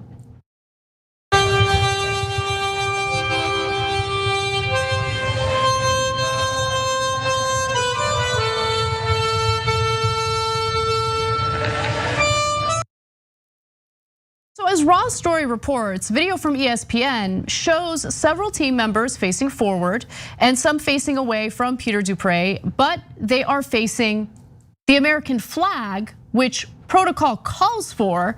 Some of those facing the flag clearly have their hands on their hearts. Others bowed their heads in respect. But Sean Spicer would love to chime in on culture war issues because that's all Republicans have. And so he decides to go after these female athletes, saying embarrassing and disrespectful. If you are embarrassed to be an American, then don't play on the US team. There are plenty of the people ready to take your place. There are plenty of other people, I'm guessing he's saying, to take your place. So first off, let me just note, obviously, the women weren't actually turning their backs on the World War II veteran. They were, facing the flag. That's what they preferred, and that's fine. But assuming, like, let's just say, in their minds, like what they think happened actually happened. You're more upset with that than what happened in our nation's capital on January 6th, which I would argue is far more unpatriotic than anyone protesting the national anthem. They claim they're in favor of free speech, except if it's speech they don't like, then they'll dedicate everything they do in the media to trashing the individual engaging in the speech they dislike. I mean, they're just such hypocrites and such liars. And if they're worried about disrespecting our country, then take a good hard look at what the Trump campaign advocated for after Trump lost the election fair and square. Take a look at what happened at the nation's capital, and also the nonstop trashing of America by Republican lawmakers. Why would we need to make America great again? I thought it was great. Why are Republicans talking about the whole world laughing at us? Why are Republicans putting Vladimir Putin and his statements about America on a pedestal as we speak? I would argue if they're genuinely concerned about patriotism, those are the issues they should be focusing on. But hey, going after female soccer players is an easy way to virtue signal to their goons on Twitter, and that's what Sean Spicer did. So a number of things here. First, let me just start out with a little random note here. Sean Spicer says, there's a lot of people that'd like to take your place. Well, that's, I'm sure, relatively true. People would love to be on the US women's soccer team. But those women are the ones that earned it. And by the way, they're the best players in the world. They've won 4 out of the 8 Women's World Cup. That is a phenomenal team that gives America a lot of pride. And you want to tear them down because you thought they disagreed with you politically. So you thought, I'm for free speech, unless it's speech I don't agree with, in which case I want to destroy the best team we have. Yeah, our guys, they try hard, etc., but in the World Cup, they're not very good. Our women are phenomenal. And conservatives are like, oh, they dare disagree with us. Kick them all out, cancel them. Oh, oops, there you go. All right, so now, in terms of the actual facts, it's super obvious. You saw it in the video there. Normally they turn around and that's why a lot of them are turned around to the flag and they had their hand over their hearts. Do you think they turned away from the veteran and were put their hand on their heart for no reason? Do you think he thinks? No, of course, none of them think. I'm gonna get to their hilarious correction in a second. But finally, it looks like the ones that were closer to the veteran were looking at him and felt awkward turning towards the flag, and the ones that were closer to the flag turned to the flag. But these are all facts, and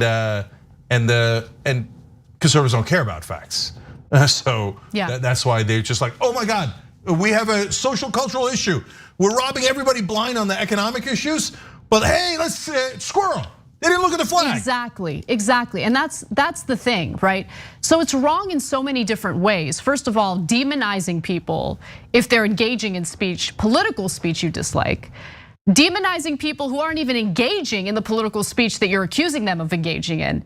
And then specifically doing it to deflect from the failures of the Republican Party in addressing the economic anxieties of Americans. While, by the way, simultaneously using populist rhetoric to make it appear as though the Republican Party cares about corporate greed, when in fact they've aided and enabled that corporate greed to begin with.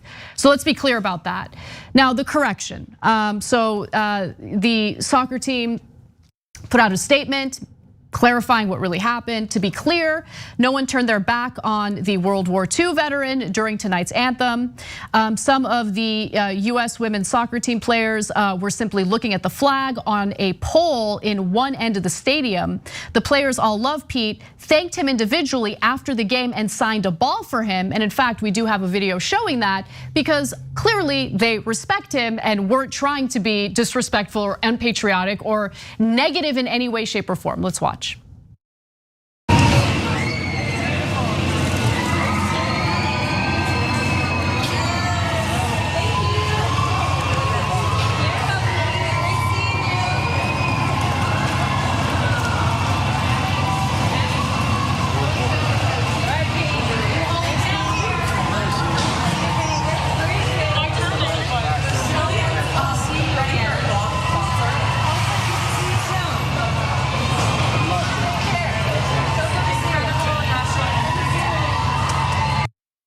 So again, it's real easy to misrepresent things that happened and try to like posture as like this, oh, I'm such a patriotic guy. No, I mean, are you really patriotic when your only job was to defend the un-American, disgusting, corrupt actions of Donald Trump? And you couldn't even do that.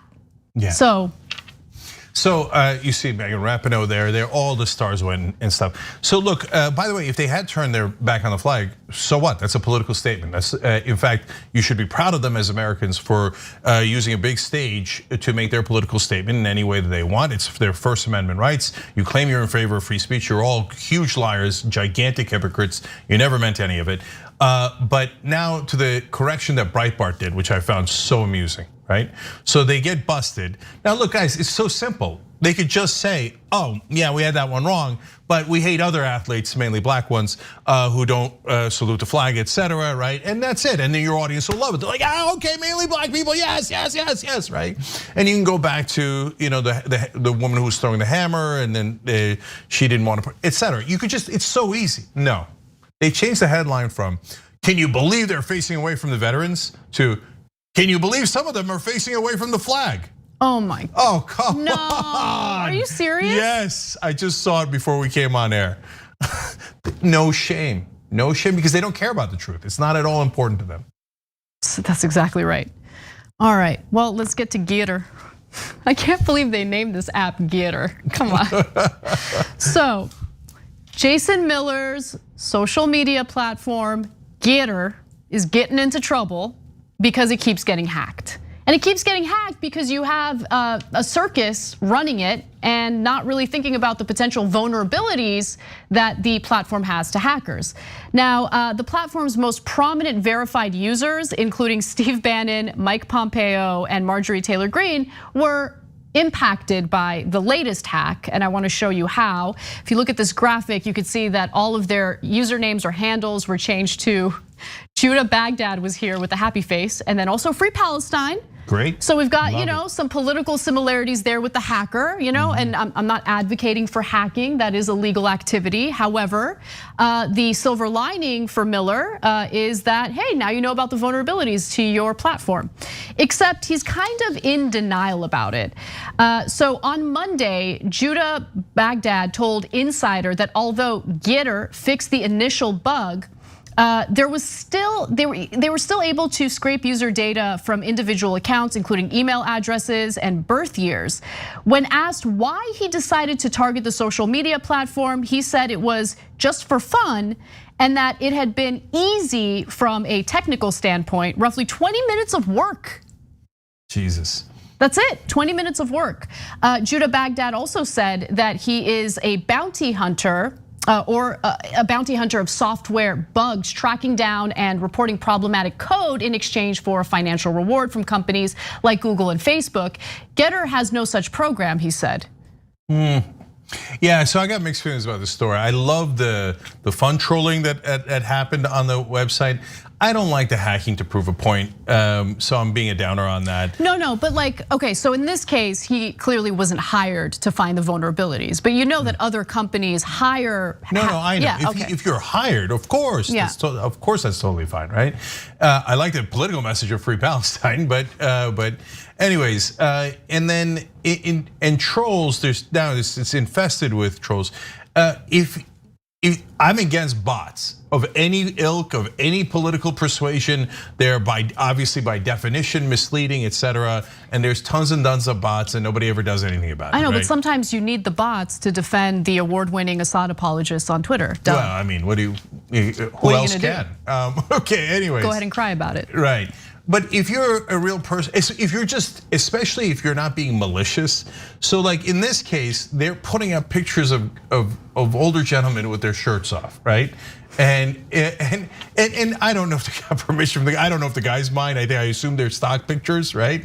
So they're not harming anyone. They're just having fun with them, right? They're not pointing to any one particular person and trying to destroy their lives or anything like that. They're clowning them, right? And so the clowning I enjoy, especially for a particular purpose, right?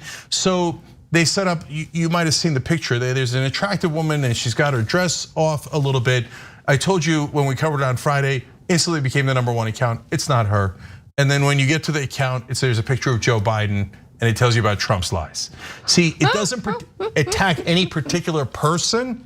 It's just a fun way to bring them in and then go, ha ha, right?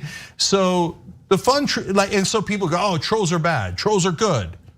No, it depends. I mean, are they viciously attacking an individual and trying to do damage? Then they're terrible, right? If they're clowning this site without any particular person being harmed, showing, look, you dorks. I mean, look at that particular troll, right? Oh, you guys are, no. I don't mean the Baghdad dude. I mean the one that set up the account with the attractive woman, right? So these are all the Republicans. Remember, they used to claim they were for family values and stuff. We're conservatives and we're gonna do the right thing. Hot chick, oh my God, let's all join, let's all join. Ha ha, it's Biden, that's perfect. That's clowning him for exactly the right reasons. Yeah, I mean, there's no illegal activity there, right? So I totally get what you're saying, and I think there's a pretty clear line. But I also want to just quickly focus on the fact that Jason Miller has not really learned any lessons from the hacking that's already taken place, because he has first decided to completely downplay the situation. He says this: You know, you're shaking things up when they try to come after you. The problem was detected and sealed in a matter of minutes, and all the intruder was able to accomplish was to change a few usernames. The situation has been rectified, and we've already had more than 500,000 users sign up for our exciting new platform, which, by the way, the whole point of this platform, and this has happened over and over again with right-wingers, the whole point was we need our own social media platform because we don't want any censorship. Except we're gonna go ahead and ban that Nazi sympathizer that makes us look bad. Some of these Nazi sympathizers are okay, but some of them are just so bad that we gotta censor, which means it's not really what you say it is, and it has a terrible name. But I also want to note that one journalist did call Miller out on that claim that they have sealed the security of this platform. So according to the hacker of Jason Miller's new right-wing social media site, Gitter, the site remains highly compromised with an API server bug. I don't know what that is, but it sounds serious. This morning, the hacker shared with me all of my personal information, which I inputted when making an account. This is a journalist, Zachary Petrizzo from Salon. And so obviously there are still some issues with it. Gizmodo reported Friday that the mostly moderation averse site, which was live, although not officially launched, had already become a landing spot for very niche porn. So that's some of the other stuff that's been going on, cool. And then I don't know why this is happening, but apparently they're spamming the site with Sonic the Hedgehog, a rotund version of Sonic the Hedgehog. And I think there's one where he crushes someone. I don't know if he's crushing someone there. It's hard to tell. All right, so last things here.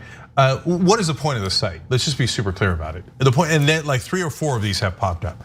Their entire point is you're allowed to be racist here, okay? Because they say we're for complete free speech, except no porn, and none of the pictures that we like, and QAnon guys started complaining that there was cursing. So we're gonna consider whether we ban cursing or not. Trump on one of these other ones asked that anyone who criticized him be banned, and then you no public Nazis.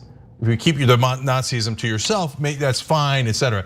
So okay, so you are banning speech because everyone has to ban some sort of speech, otherwise you'll be littered with porn, right? So then what's your, let alone all these other things? So what is your point? The point is, and Twitter has all sorts of speech. Twitter has incredibly hateful speech. Unbelievable, tons and tons of hateful speech. The whole point of this site and every other site is, but here we let you be racist. That's it, period. That's their entire business model. Yeah, I mean, I think other sites have just already cornered that market. You're right. You can be as racist as you want on Twitter. Yeah, maybe you can't use the N-word or something. No, I don't know, whatever niche that they're trying to look for. Yeah. Like, no, you don't get it. And by the way, in this one, we covered on Friday, their layout is identical to Twitter's. I mean, they're so lazy. It's such a Trump team thing to do. Like, oh, come up with something new, it doesn't matter. No, we want to do the same exact thing as Twitter, but just encourage racists to come here. That's it.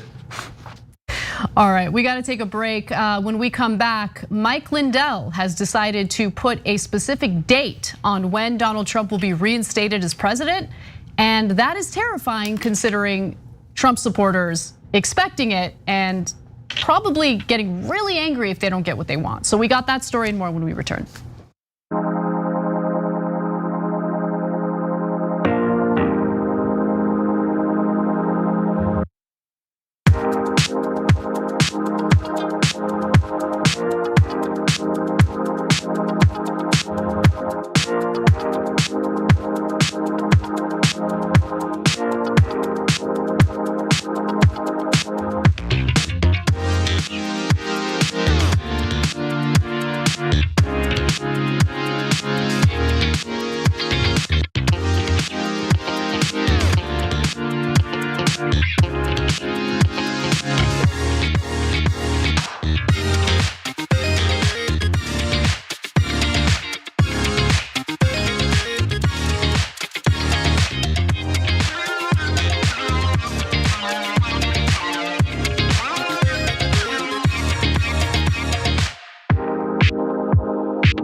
back during the break here.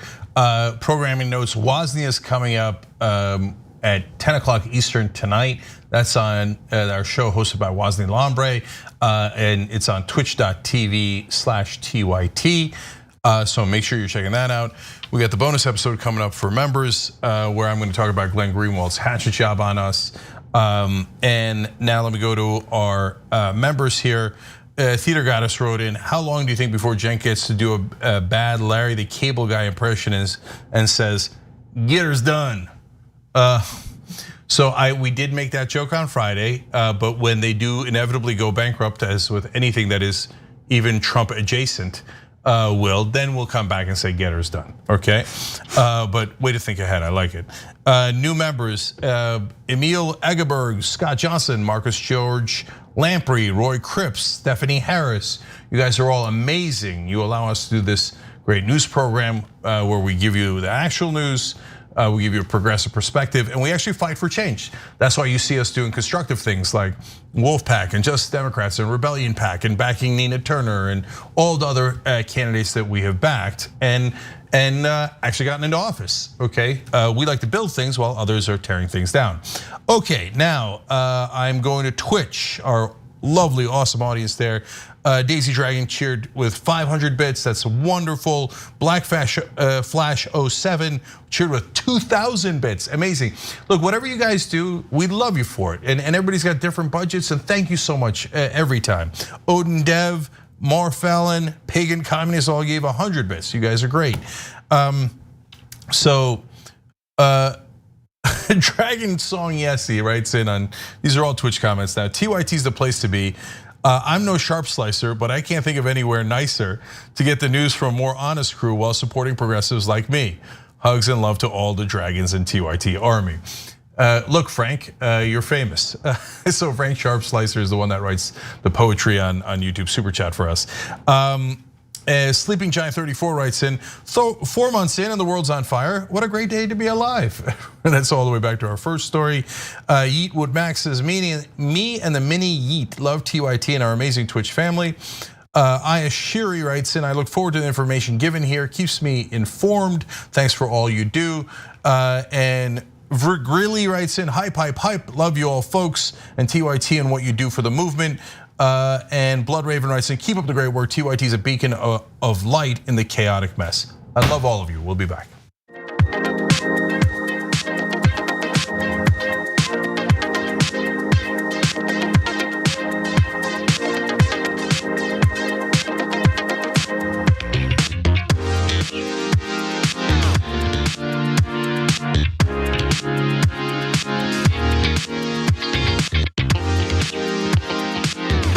All right, back on the Young Turks, Cenk and Anna with you guys. And also JD just joined by hitting the join button below. JD Vance? No, JD Schulten, who's starting a great super PAC, which we're gonna back because we're real progressives. And he's gonna try to find. Is he gonna come on our show though? Because if he's not, then we're gonna hate him. Then we're gonna hate him, okay? No. I'm just kidding. That's not what we do here. That's not how honest people act. Yeah. Anyway, so no, he's trying to get progressives to win in rural areas. Love it. He'll be on the show soon. It's another guy with the letters JD. I wonder if he wants to find out what's in the members only content. Okay, so anyways, let's get on with it. All right. Mike Lindell, like many Trump loyalists, is having a difficult time accepting the fact that Donald Trump did in fact lose the general election. And so he keeps spreading this lie about Trump getting reinstated in order to cope. Unfortunately, it's time to take a trip to the copium den. The poll book is completely off. Who was it called by? Oh my goodness, all the networks. Dumps. They call them dumps, big massive dumps.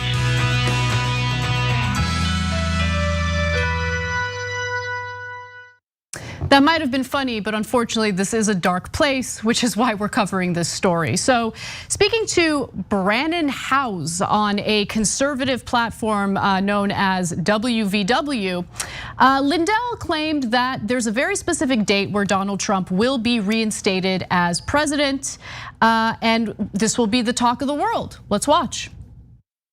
By the time the morning of August 13th, it'll be the talk of the world going, hurry up. Let's get this election pulled down. Let's right the right. Let's get these communists out, that they've taken over. And you'll see, when I say that, and they'll say, well, what's going to happen to all the people that were involved? I don't know. Right now, the biggest concern is getting this election pulled down. Donald Trump won. I mean, it's pretty simple. They call them dumps, big dumps. So that's Mike Lindell, who, by the way, he's made similar points in the past, but he hadn't really committed to a specific date. In this case, he says August 13th, Donald Trump's gonna be reinstated. Obviously, I'm paraphrasing. You guys can roll back the video and watch specifically what he said. But he's made similar claims before. Here's one from March where he regurgitated similar talking points. Let's watch. What I'm talking about, Steve, is what I have been doing since January 9th. All the evidence I have, everything is going to go before the Supreme Court, and the election of 2020 is going bye-bye. It was an attack by other country, communism coming in. I don't know what they're going to do with it after they pull it down, but it's. Hang on a second. Hold on. Donald Trump will be back in office in August. All right, so look, again, on the surface, it seems funny, right? But when you really look at it in context, especially in the context of the violence that we've already seen from Trump's base, in the nation's capital, in various protests across the country, in the way that they respond to polls regarding their affinity for violence, there is some cause for concern because again, they've now slapped a specific date on something that's not gonna happen because Trump did not win the election and he's not gonna be reinstated. Well, there's two reasons why it's not gonna happen. So one is the massive dumps. So that's the Trump quote that we put in the intro, right, for this. And it's referring to how they had this theory that there was massive dumps of ballots and they were gonna prove it in court, and then the election was gonna get overturned. This is before the inauguration, right? And they went to court, as we've told you many times. Trump and his allies went to court 60 times. They went 0 and 60 because they didn't actually have the evidence. Rudy would go into court and he didn't want to get disbarred, and the judge would ask him, oftentimes Trump appointed judges. So, okay, Mr. Giuliani, where's your evidence? He said, oh no, I don't have one. We're not even charging fraud. He said in court, we're not even charging fraud, okay? So, it's all lies. It's all 100% lies. It was proven to be lies in open court with conservative judges, Trump appointed judges. So, but these folks live in an alternate reality. No, they're like, guys, you're not like I don't think anybody's getting how dangerous it is that there are tens of millions of people in this country who are detached from reality. So there was no evidence. There's never been any evidence. They had ample opportunity. In fact, Mike Lindell, I think, is still in courts, and he still claims he's going to bring out evidence. And remember, they were going to release the Kraken. The Kraken didn't exist. The pillows don't exist. Well, the pillows actually are the one things that do exist. Anyway, the dumps don't exist. None of it exists, right? But the other thing is, there is nothing in the Constitution that says that after a president is sworn in, that you could redo the election or take the guy who lost and put him in. There's no process for it. It's not a thing. It's not a thing. It's not in the Constitution. Right, because we live in a democracy. Yeah, we have laws somewhat in this of a country. democracy. Yeah. Yeah, we have a government, we have process, etc. It's like saying, oh no, everybody knows that if it's not Trump in August, then it's going to be Bob in September. How would it be Bob?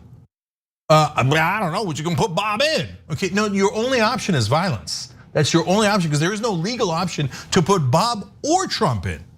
There's like literally, you can't go to a court. There's no, like the election is over. There's nothing, right? But they're detached from reality. Guys, it's easy to make fun of Mike Lindell because he's an obvious, like, mentally unwell person. You can colloquially call him a lunatic. He is, he's 100% detached from reality. And so, but for us in the sane world, we think, that's amazing, right? Now look at this one guy who is so outrageous. Remember, the overwhelming majority of Republicans to this day think Donald Trump actually did win and that Joe Biden never won. The majority of Republicans, a significant majority of Republicans, let alone the 28% of Republicans who say it might be time for violence. So when Mike Lindell says this is the day, there's a lot of people in this country who are getting ready. They genuinely believe that loon. Tens of millions of people that are thinking, oh, that's it, Trump's coming back in August. And so what are they gonna do then? I don't know. But when you have that many people unhinged and totally detached from reality, it is a recipe for massive disaster. Let's hope to God none of it happens and they just dream about Trump in their basement and have fun with it, right? But if they get out in the real world and start doing violence, this thing's gonna devolve quickly. One more story for you all before we end our main show. So, JD Vance, the author of Hillbilly Elegy, is now sucking up to Donald Trump because he is running for Senate in the state of Ohio. And so all of his past criticisms of Donald Trump are kind of coming back to haunt him, because at this stage of the Republican Party, anyone who's disloyal to Trump suffers the political consequences. So Vance announced this month that he was running to replace retiring Senator Rob Portman in Ohio's 2022 Senate election. His Republican opponents include former state treasurer Josh Mandel, who lost a 2012 Senate race to Senator Sherrod Brown. So I wanted to set up that context for you. He realizes that running as a Republican means that he needs to denounce himself, which makes him a little bit of a beta.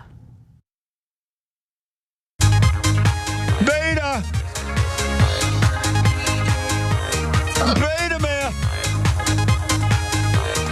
You are beta male. So he was called out in regard to his critical tweets toward Donald Trump, and he decided that he needed to denounce them right away. Let's see what the exchange looked like.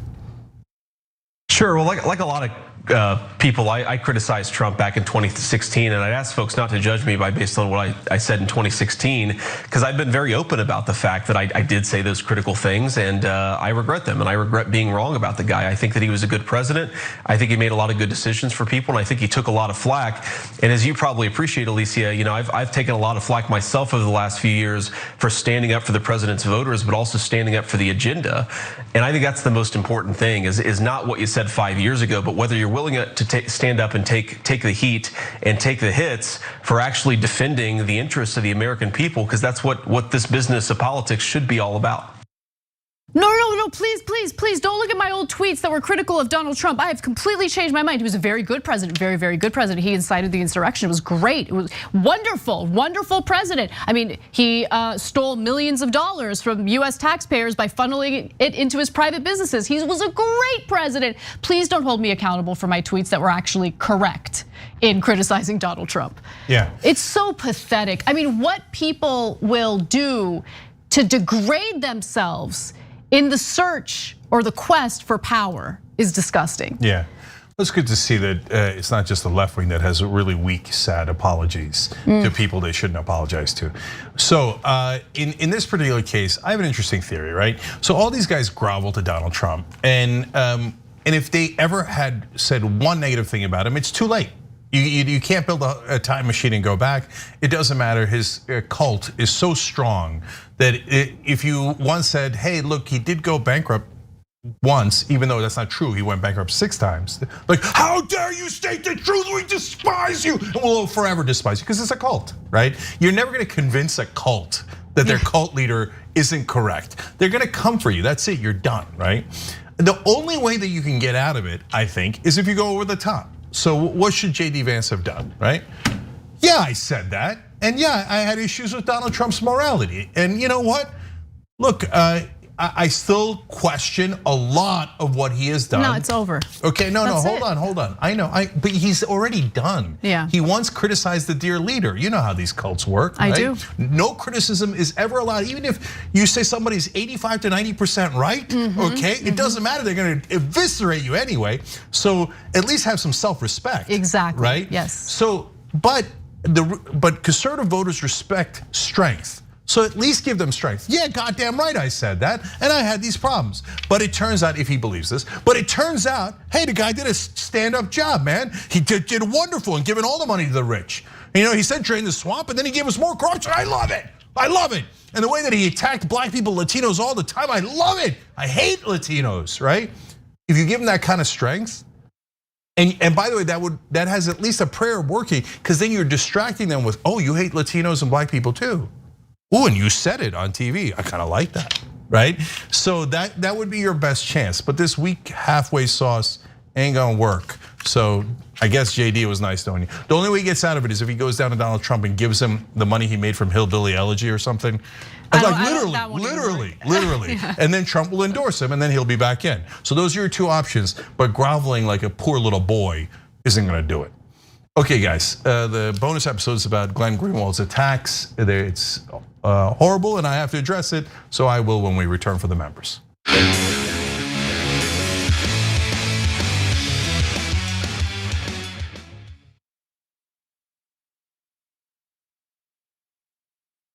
Came in late to watch TYT Old School, and I hear Cenk Uygur talking about napkins. Is this the kind of nonsense Ana Kasparian was talking about? Gotta love membership privileges. Gotta love them. Please have Dave on every 4 episodes or so. Watching Ben Mankiewicz and Cenk Uygur on Old School talking is exactly like watching Seinfeld and George. I'm not sure if that's a compliment. Who's on Old School today? Is there one? At Dave Kohler. I hope it's not Brett Ehrlich. This episode of Old School has killed me. Who knew a conversation about good and bad underwear could be so hilarious and relatable? Couple things about this video. Dave Kohler looks so badass. There's more than a 73% chance this Old School will be really funny. Cenk Uygur has been up since 4 a.m, so he's tired. Hence, everything will seem funnier to him. P.S. Remember, food talk, new words, and no or very little politics. Dave Kohler, enjoyed performance on Old School. Can we please hear about your time as a geologist? One geologist to another? I appreciate that all these people enjoy it because I know Cenk loves to do it, and he does it because he knows the fans love it too. I'm Nina Turner, and we are on the road to revolution, baby.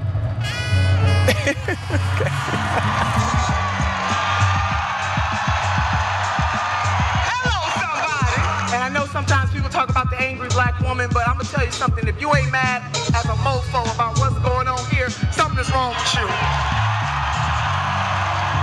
When people ask me all the time, what are the lessons from 2020, is that progressives have to get more organized and we got to come together. We have to be as agile as neoliberals. The progressive movement has to understand that it's not just enough for us to have the right ideas. We are right on most of the ideas. We're not perfect, but we're 99% right because it is a humanitarian agenda, but we must get the power. We have to come together in a more unified way so that we utilize our power strategically to topple neoliberalism, and it's gonna happen. I'll continue to sit.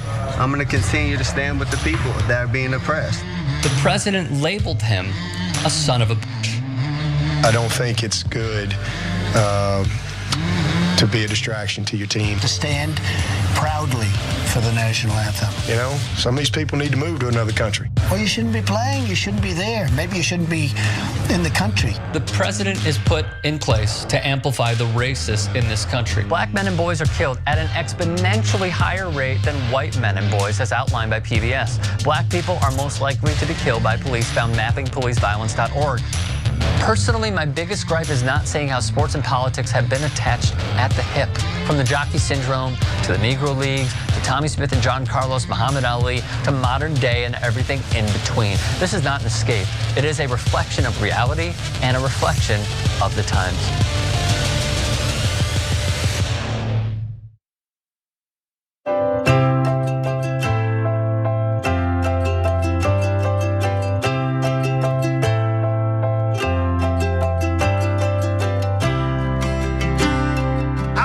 Walking a dog on the White House lawn, would that be?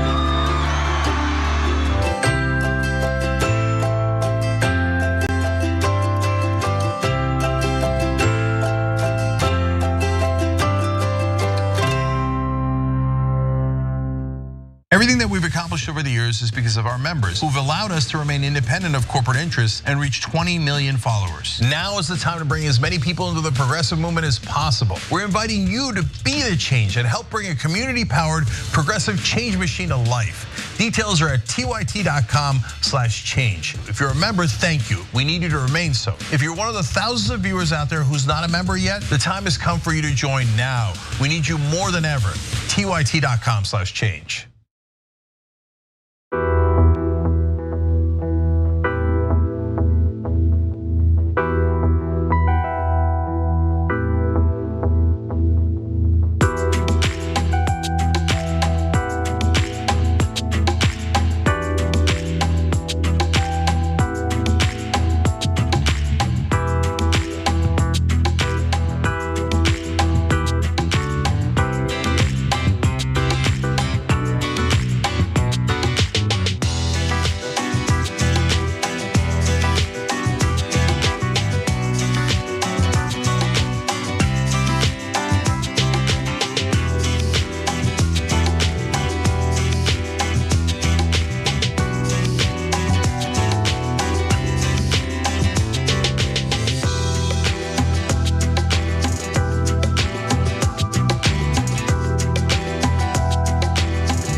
All right, back on the bonus episode here. So guys, we're gonna do a bonus episode here about Glenn Greenwald's attack on Anna. It was vicious and it was completely false. And I'm gonna prove it to you guys. I'm gonna show you the tapes, and it's, first of all, really disappointing and sad to see, because Glenn, I thought, was a real journalist, and we've praised him on the show many times, and he did some amazing stories in the past, including, of course, the Edward Snowden story, and I think Edward Snowden's an American hero. This is a great story about Brazil. But after watching this, I was further heartbroken, because I think now I'm not really sure about any of his past stories. Did he hide evidence on purpose in all of those? I don't know. There's no way of knowing because of what you're about to see, right? And it should be noted, we're doing this in the bonus episode because we do an actual news program. We do tons of stories every day about things that matter in the world. And we fight for things like the $15 minimum wage. I've even set up 3 different organizations, and they've been relatively successful. I helped co-found Justice Democrats. There's 10 Justice Democrats in Congress right now. So we try to be constructive, right? Other people spend almost all of their shows attacking fellow progressives, doing personal drama, talking about their feelings, and almost never talk about the actual news, right? So in this case, I'm forced into responding because the smears were so over the top and so false and outrageous.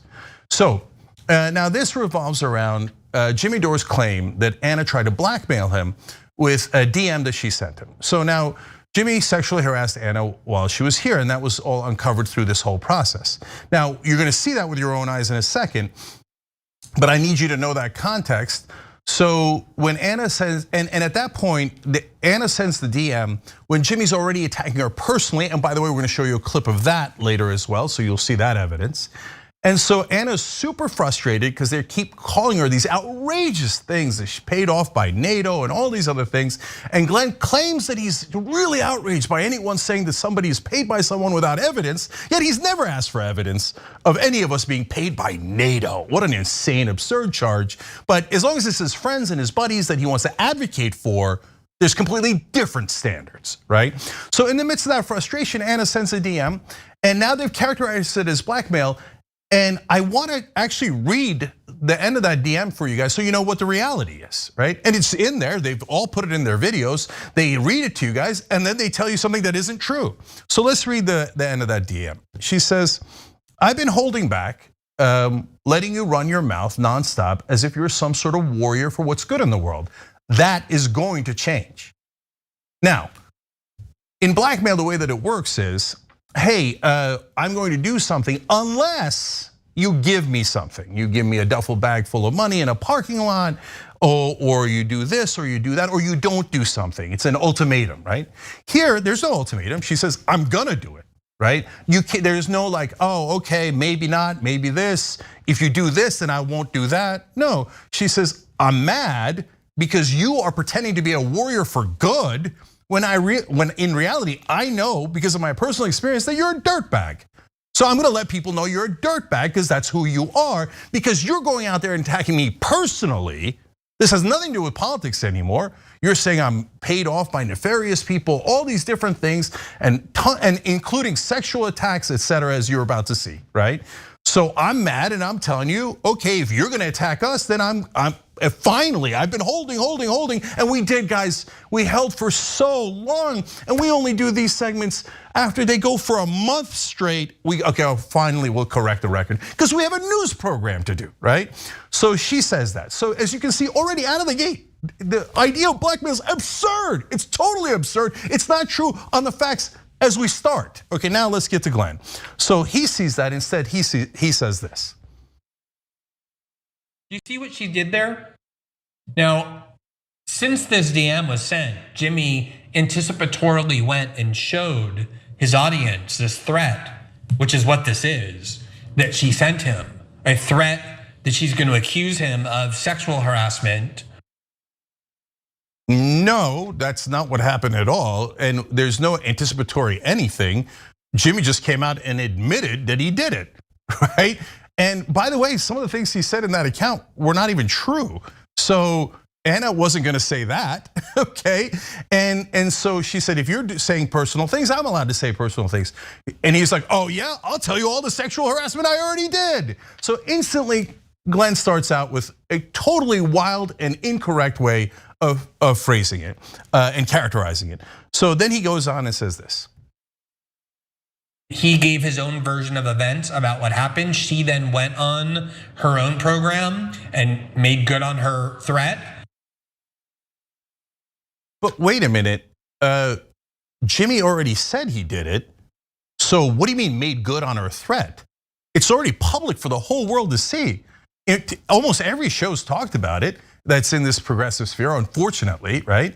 And I hate that the clip is replayed. Now we're gonna have to replay the clip in a little bit to show you what a liar Glenn Greenwald is, right? But she made good on her threat. Okay, but wait, she said that's gonna change.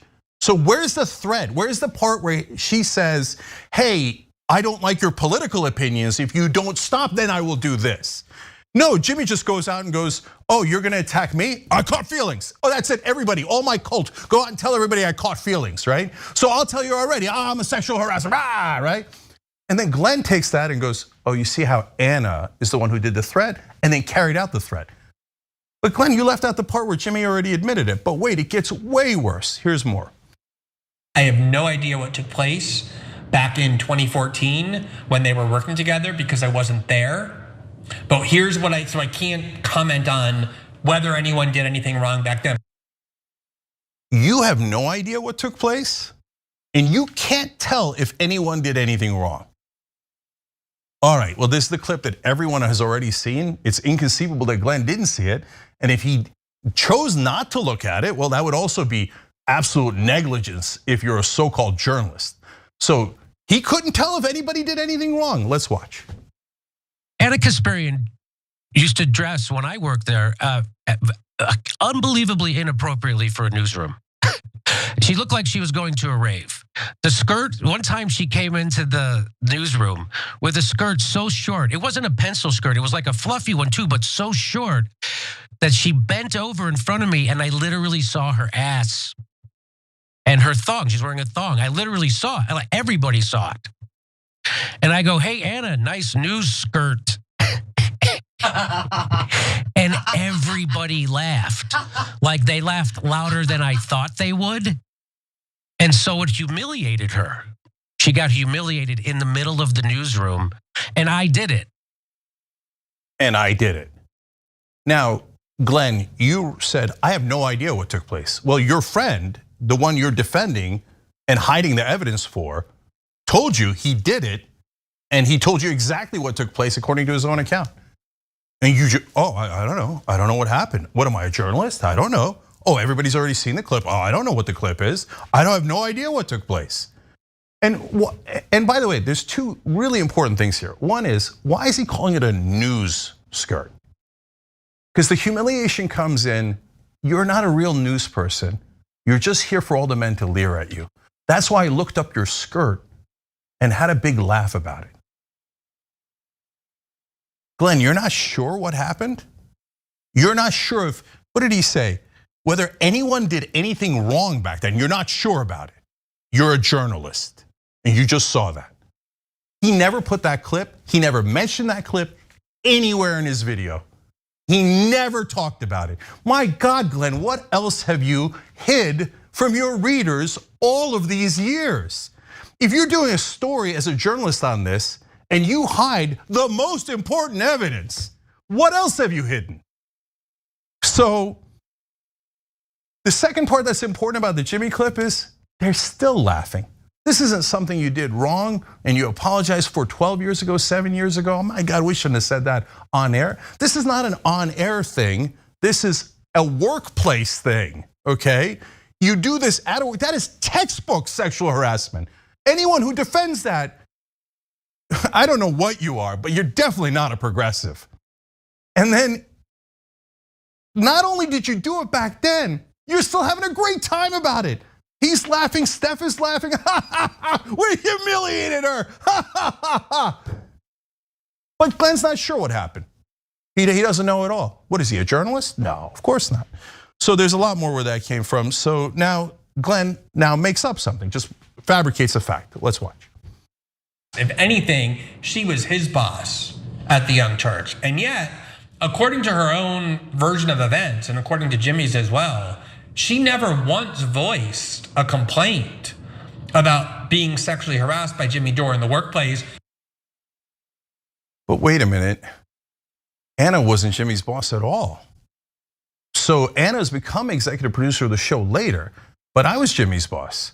So why didn't you check with us? Hey, you're supposed to be a journalist. Hey, was Anna Jimmy's boss at the time? No, you just chose to make up that non-fact. And I found that so curious. Why fabricate something for no reason at all? It's just gonna embarrass you, right? But then I saw this old clip of Jimmy basically threatening other people here, right? And when I say old clip, I mean this is after the controversy began, right? And he's trying to make sure now desperately, oh my God, I don't want more things to come out. And he said this. She never, in the course of this 7 years, uttered a peep about claiming to have been sexually harassed by Jimmy Dore. In fact, in 2016, as I just showed you, they had a very amicable exchange. He was wishing her well on her mother's surgery, and she said, "Thank you so much, and it's so great to see how much you're kicking ass." That's not the exchange that one would expect from someone who actually feels like they were maliciously and systematically sexually harassed by someone else, but maybe it is. Maybe that did happen. Okay, so we played a clip there of Glenn continuing. I'll get back to the Jimmy clip in a second. But in that Glenn clip right there, he says, maybe it happened, maybe. He doesn't know, he doesn't know. He said, in all these years, she never uttered a peep. Guys, you've seen sexual harassment stories. It's #1 go-to maneuver of people defending sexual harassers. Why didn't she come out before? Why was she a decent person and didn't want that guy fired? She made the mistake of thinking he's a friend. By the way, if you've been sexually harassed, if you're a woman or a man out there, say it right away, okay? Because they're gonna use it against you later. They're gonna send some sick guy like Glenn Greenwald after you later and go, why didn't she say a peep before? Maybe it happened, maybe it didn't. Even though he already knows that his friend admitted it on tape. Okay, but I wanna go back, do we have the Jimmy clip? So this is a quick clip about where Jimmy's on another show, and it explains why in the world Glenn would be making up the fact that Anna was his boss when she wasn't. Let's watch. So now if anybody else at the Young Turks comes out and say that I harassed them, Anna's gonna get sued. Oh, I get it now. Okay, so if anybody else at the Young Turks says I sexually harassed them, they better not, because I won't be in trouble, Anna will be in trouble. You better not say it. That's the Jimmy Dore, like weirdo, like rage, right? He's threatening everybody here, all the women who worked here. And he's saying, remember, I'm gonna get Anna in more trouble. Remember how I sexually harassed her? And remember how I humiliated her and laughed about it? Well, I'm gonna do it to you guys, and I'm gonna do it more to Anna, because Anna, I'm pretending Anna was my boss. Now, Jimmy knows Anna wasn't his boss. He knows that for a fact. Hey, Glenn, did you ask Jimmy if Anna was the boss? You didn't ask anybody, you just made it up. Oh, but if Anna was the boss, then Jimmy's point might be an interesting one, but Anna wasn't the boss.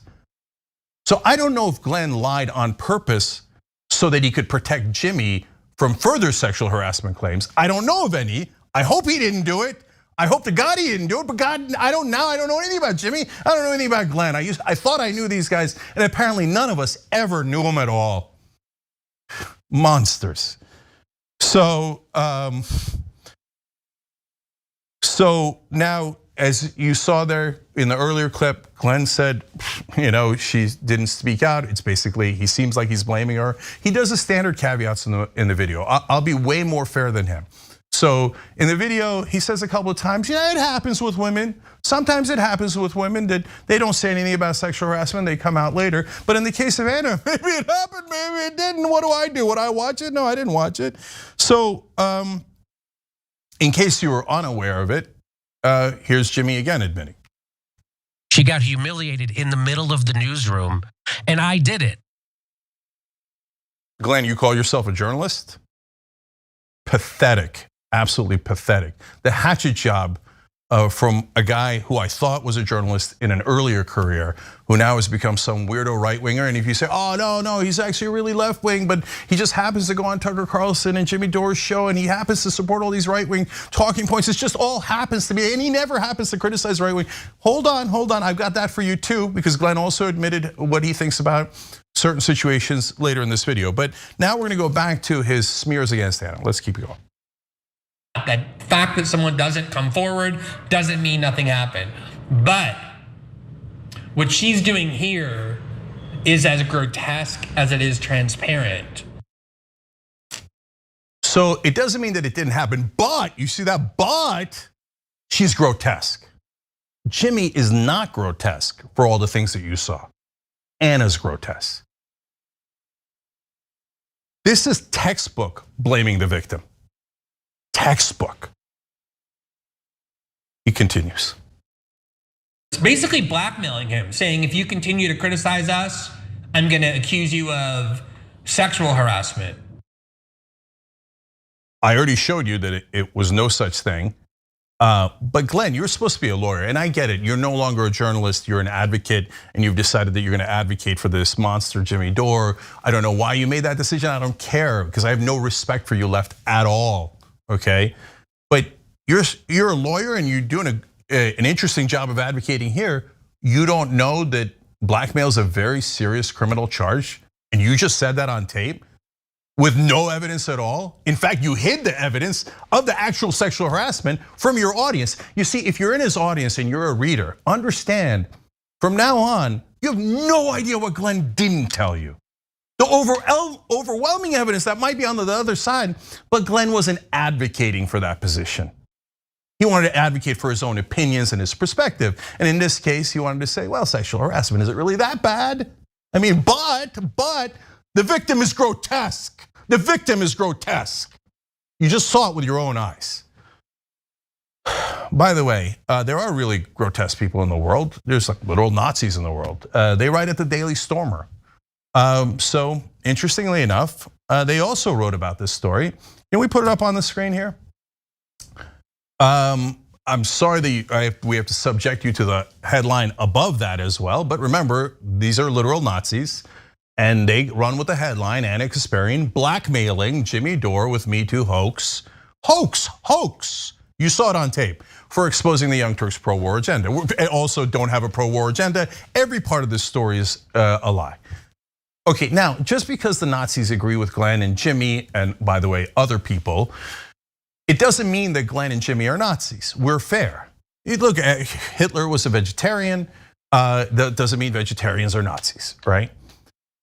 But when the Nazis agree with you, you should probably quadruple check your position. Did Glenn look like he quadruple checked his position? No. And so now it's interesting. By the way, after Jimmy's side put out all these old tapes of ours, some of the worst alt-right people like Cernovich jumped in and started spreading them around. And get a load of the alt-right and the alt-left meeting, okay? I mean, this thing has come full circle, because the original guy who leaked blogs and tapes about me when I formed Justice Democrats was Mike Cernovich. So he's also the Pizzagate guy. So Pizzagate, Seth Rich conspiracy theory. So all of this is now beginning to make a lot of sense. So and you just heard me call Jimmy alt-left. And I decided that actually is, a pretty good term for them, because they live in an alternate reality. There's the real left with Bernie Sanders and AOC and Nina Turner and Ryan Grimm and David Sirota and us, where we're trying to do something constructive in the world, where we're actually trying to pass bills. And yes, we even hold those people accountable, as we did in the $15 minimum wage fight. We held Bernie Sanders and the Justice Democrats, we helped get elected, accountable, because you need to pass the bills. Because guys, if we don't pass bills, all this is academic. It's about everybody's ego. Who cares about people's ego? Pass the goddamn bills, right? Nope. We got to tear everybody down. And in our alternate reality, the most important thing in the progressive movement is Jimmy Dore's feelings. That is so sad and sick. So they've easily earned that title of the alt-left. And by the way, if you want to be in there and you want to be, oh yeah, no, those things don't matter. The only thing that matters is the cult of Jimmy Dore, which I can't believe Glenn Greenwald has joined. Jesus, Glenn, you have no self-respect at all. A lot of people have lost their self-respect in this fight. It's really sad to see. Okay, and by the way, they say, and this is another thing that I have to confess drives me crazy. Oh, Young Turks and Jimmy are in this fight and it's a soap opera. We didn't start this. We don't do this on the regular show. We do this once a month after they've piled up all of these lies, all these falsehoods, etc. They do it every day, all day long. That's all they do. Guys, wake up. If you're not actually part of the alt-left, wakey, wakey. When's the last time they actually did anything constructive? All right, so now this whole blackmail thing, I'm gonna come back to that because some people who used to be good, smart people have been duped by that too. So apparently this was a state secret and Anna was going to threaten to reveal it unless Jimmy did the things that she wanted. Now, she didn't write any of that. You saw it with your own eyes. But not only that, apparently Jimmy had already revealed it. So I want to give credit to Matt Dimitri, who's found a lot of these old videos because Jimmy does live streams, but he's so unhinged, etc. He takes a lot of them down afterwards, realizing, oh my God, I've said terrible things. In fact, I don't know why he takes them down, and I don't care. Okay, but they found these, and so this is December of 2020. Okay, so this state secret that apparently that was going to get blackmailed, etc. Jimmy had already admitted. Watch. One time I was in a news studio, and I won't say who did this, but someone wore such a short. No. Anyway. You gave me a dirty look last week when I mentioned that. I thought it was funny. I'm just saying. I've seen newscasters' naked asses in newsrooms. That's all I'm saying. I'm not saying whose. I think that was a nice news skirt. Yes, a nice news skirt.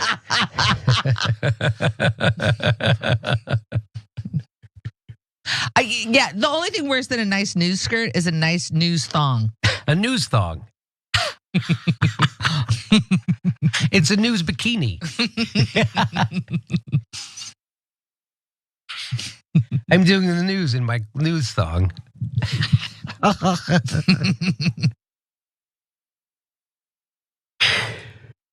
Oh, boy.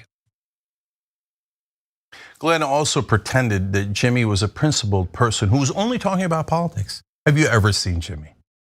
He's only talking about politics and he never made it personal until Anna threatened to reveal this thing that Jimmy had revealed months ago. And why did Jimmy start making, and by the way, they were talking about Anna when they went into that spiel, okay? And so it was not unclear who he was referring to. It wasn't any random person at TYT, right? They were talking about Anna and then they say all that. So if he's only talking about politics, why is he already trying to humiliate her? And as you see here, again, this is not a long time ago, this is now, and they're having the time of their life. Like she's doing news. Nah, we're gonna attack her and pretend that she's this and that and that she's here for our sexual amusement. You people sicken me. But now Glenn says, oh, I don't see it, I don't know. Here, watch. People who have no evidence just throwing around these words trying to attach it to that person. That person is a groomer, that person is an abuser, that person harasses, that person is emotionally toxic, and instantly their reputation is destroyed. No evidence is required. No evidence. He said it over and over and over again, full well knowing there was tremendous evidence that the guy he's defending had already said it. Whatever Glenn was, he's certainly not a journalist anymore. So, one more time, the evidence. So when I did that too, she got really mad. She got humiliated. Her face turned red. She tried to insult me back, and it just fell flat. And she looked, bad. She looked bad. By the way, that's a different clip. He said it 4 different times. I don't want to show you every time, right? But in the second version of events, he's like, oh, after I humiliated her, she said something back to me because she's a strong woman who didn't tolerate that nonsense.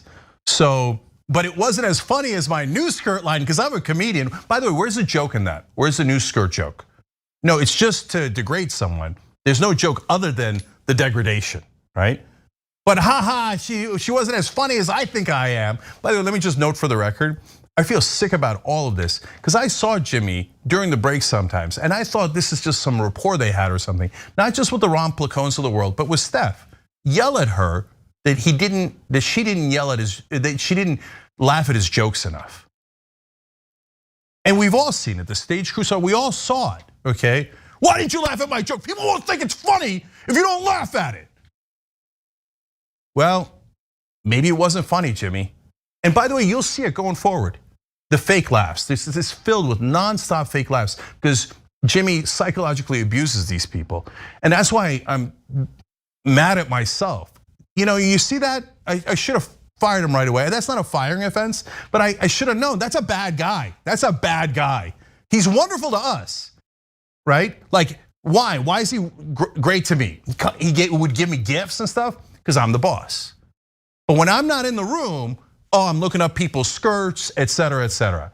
But I saw the Steph thing, and I should have known what kind of a disgusting character he is. You better laugh at my non-jokes, right? But Glenn can't tell. I don't know. Where's the evidence? Where's the evidence? And then he says at the end, she looked bad. Yeah, I guess Glenn agrees. The victim looked bad, and my poor beloved friend, who is not emotionally toxic, okay, was the victim here. Jimmy's the victim. Look, you guys are seeing all the videos for yourselves. So if you think Jimmy's the victim, great, have at it, okay? I never wanna see you guys, don't watch the show, you could troll, I don't care about any of it. Unlike some other people, we don't care about theoretically lost subscribers or any of that. By the way, none of it is true. You can tell who's bots based on the percentage of people watching, and our viewership is as high as it's ever been. It's all a mirage, it's all a fraud. Some people get jittery over it. Oh my God, I lost, I'm so sorry, Jimmy. You wanna be in that cult, go be in that cult. You disgust me, okay. So now, I mentioned earlier, Glenn's become a right winger, and you say, well, no. Or maybe he just doesn't believe in sexual harassment at large. Now he says, sometimes it happens, sometimes, I guess. But listen what he said here about an unrelated case. Look what they did to Brett Kavanaugh with no evidence. There was no evidence in the Brett Kavanaugh case. We all saw it. Glenn, what's wrong with you? But that lie doesn't even make any sense. We all saw it on national television. You saw Christine Blasey Ford, you saw her recounted, you saw the whole thing. We covered the test, everybody covered the testimony. But apparently now Glenn thinks, no, there's no evidence against poor Brett Kavanaugh. Now you're beginning to get a sense of what happened to Glenn, okay? It's not me, it's him, he's saying it. Okay, last one from Glenn about Anna. What Ana Kasparian did here with that little message, I've not said this about you, I've kept it to myself, but now that you're criticizing us, that's all gonna change. That is grotesque. That is ethically repugnant, but it is also commonplace in liberal left politics. Commonplace in liberal left politics. So apparently we're all guilty. Brett Kavanaugh is innocent, Jimmy Dore is innocent, but Anna is grotesque and morally repugnant. Guys, you all get to make a choice here. And if you say, yeah, I agree with Glenn, go have at it, Hoss. But it says something about you if you can't tell who's the morally repugnant one in this story. By the way, again, with the she's grotesque, go ahead. She got humiliated in the middle of the newsroom, and I did it. No evidence, right? So even after people pointed out, hey, Glenn, wait a minute, this doesn't look right. And well, of course there's evidence. Even the Jimmy's fans, everybody's seen it. Everybody's seen the evidence over and over again. Glenn put out a statement, quote, in the video, I made clear that I have absolutely no opinion on whether Dore behaved inappropriately in the way that Kasparian claims. I can't judge that. He has absolutely no idea what happened. He just can't judge it at all. One more time. She got humiliated in the middle of the newsroom, and I did it. But Glenn, the great journalist, can't figure out who did it. He has absolutely no idea what happened. Going forward, guys, buyer beware. When you read Glenn or you watch him, You have no idea what he's hiding from you. I mean, if he could hide this overwhelming evidence and never mention it and keep saying, I don't know if it happened, but implying that it didn't happen. Maybe it happened, maybe it didn't. Even if you agree with his interpretation of Jimmy's comments, and if you say, hey, go get him, Jimmy, we'll look up everybody's skirt and do it at work, it's great, I love it. And you're right wing or left wing, it doesn't matter, right? But you can't say that Glenn didn't know what happened. Glenn knows exactly what happened. Okay, last thing is this, guys. People change. And so, God knows I've changed. So when Cernovich found those old blogs and people go back to old videos and stuff, I cringe at that stuff. And I've apologized for it, by the way, probably now with the original Justice Democrat controversy, with when I ran for office and now, I've probably apologized dozens of times for it. You know why? Because, and I deleted those blogs 15 years ago. Why? Because I don't believe it anymore. And that's embarrassing, and I wish I hadn't said that. See how easy it is to say that, right?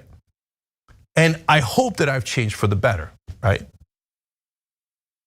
I don't know if Jimmy was always this way, and now I'm worried that he was, right? And I didn't see it. Glenn, I thought was a great journalist.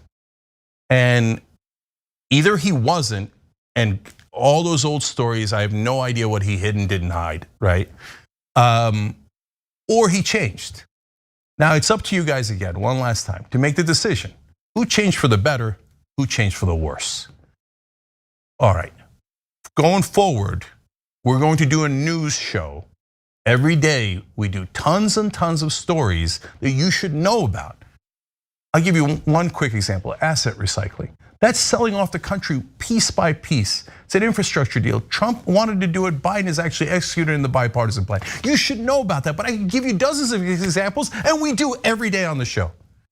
But you could tune into these clowns, these alt-left guys who are just constantly talking about their feelings and accusing everybody in their path of being disloyal to Jimmy Dore. Why? Why does anybody have to be loyal to that monster, that clown?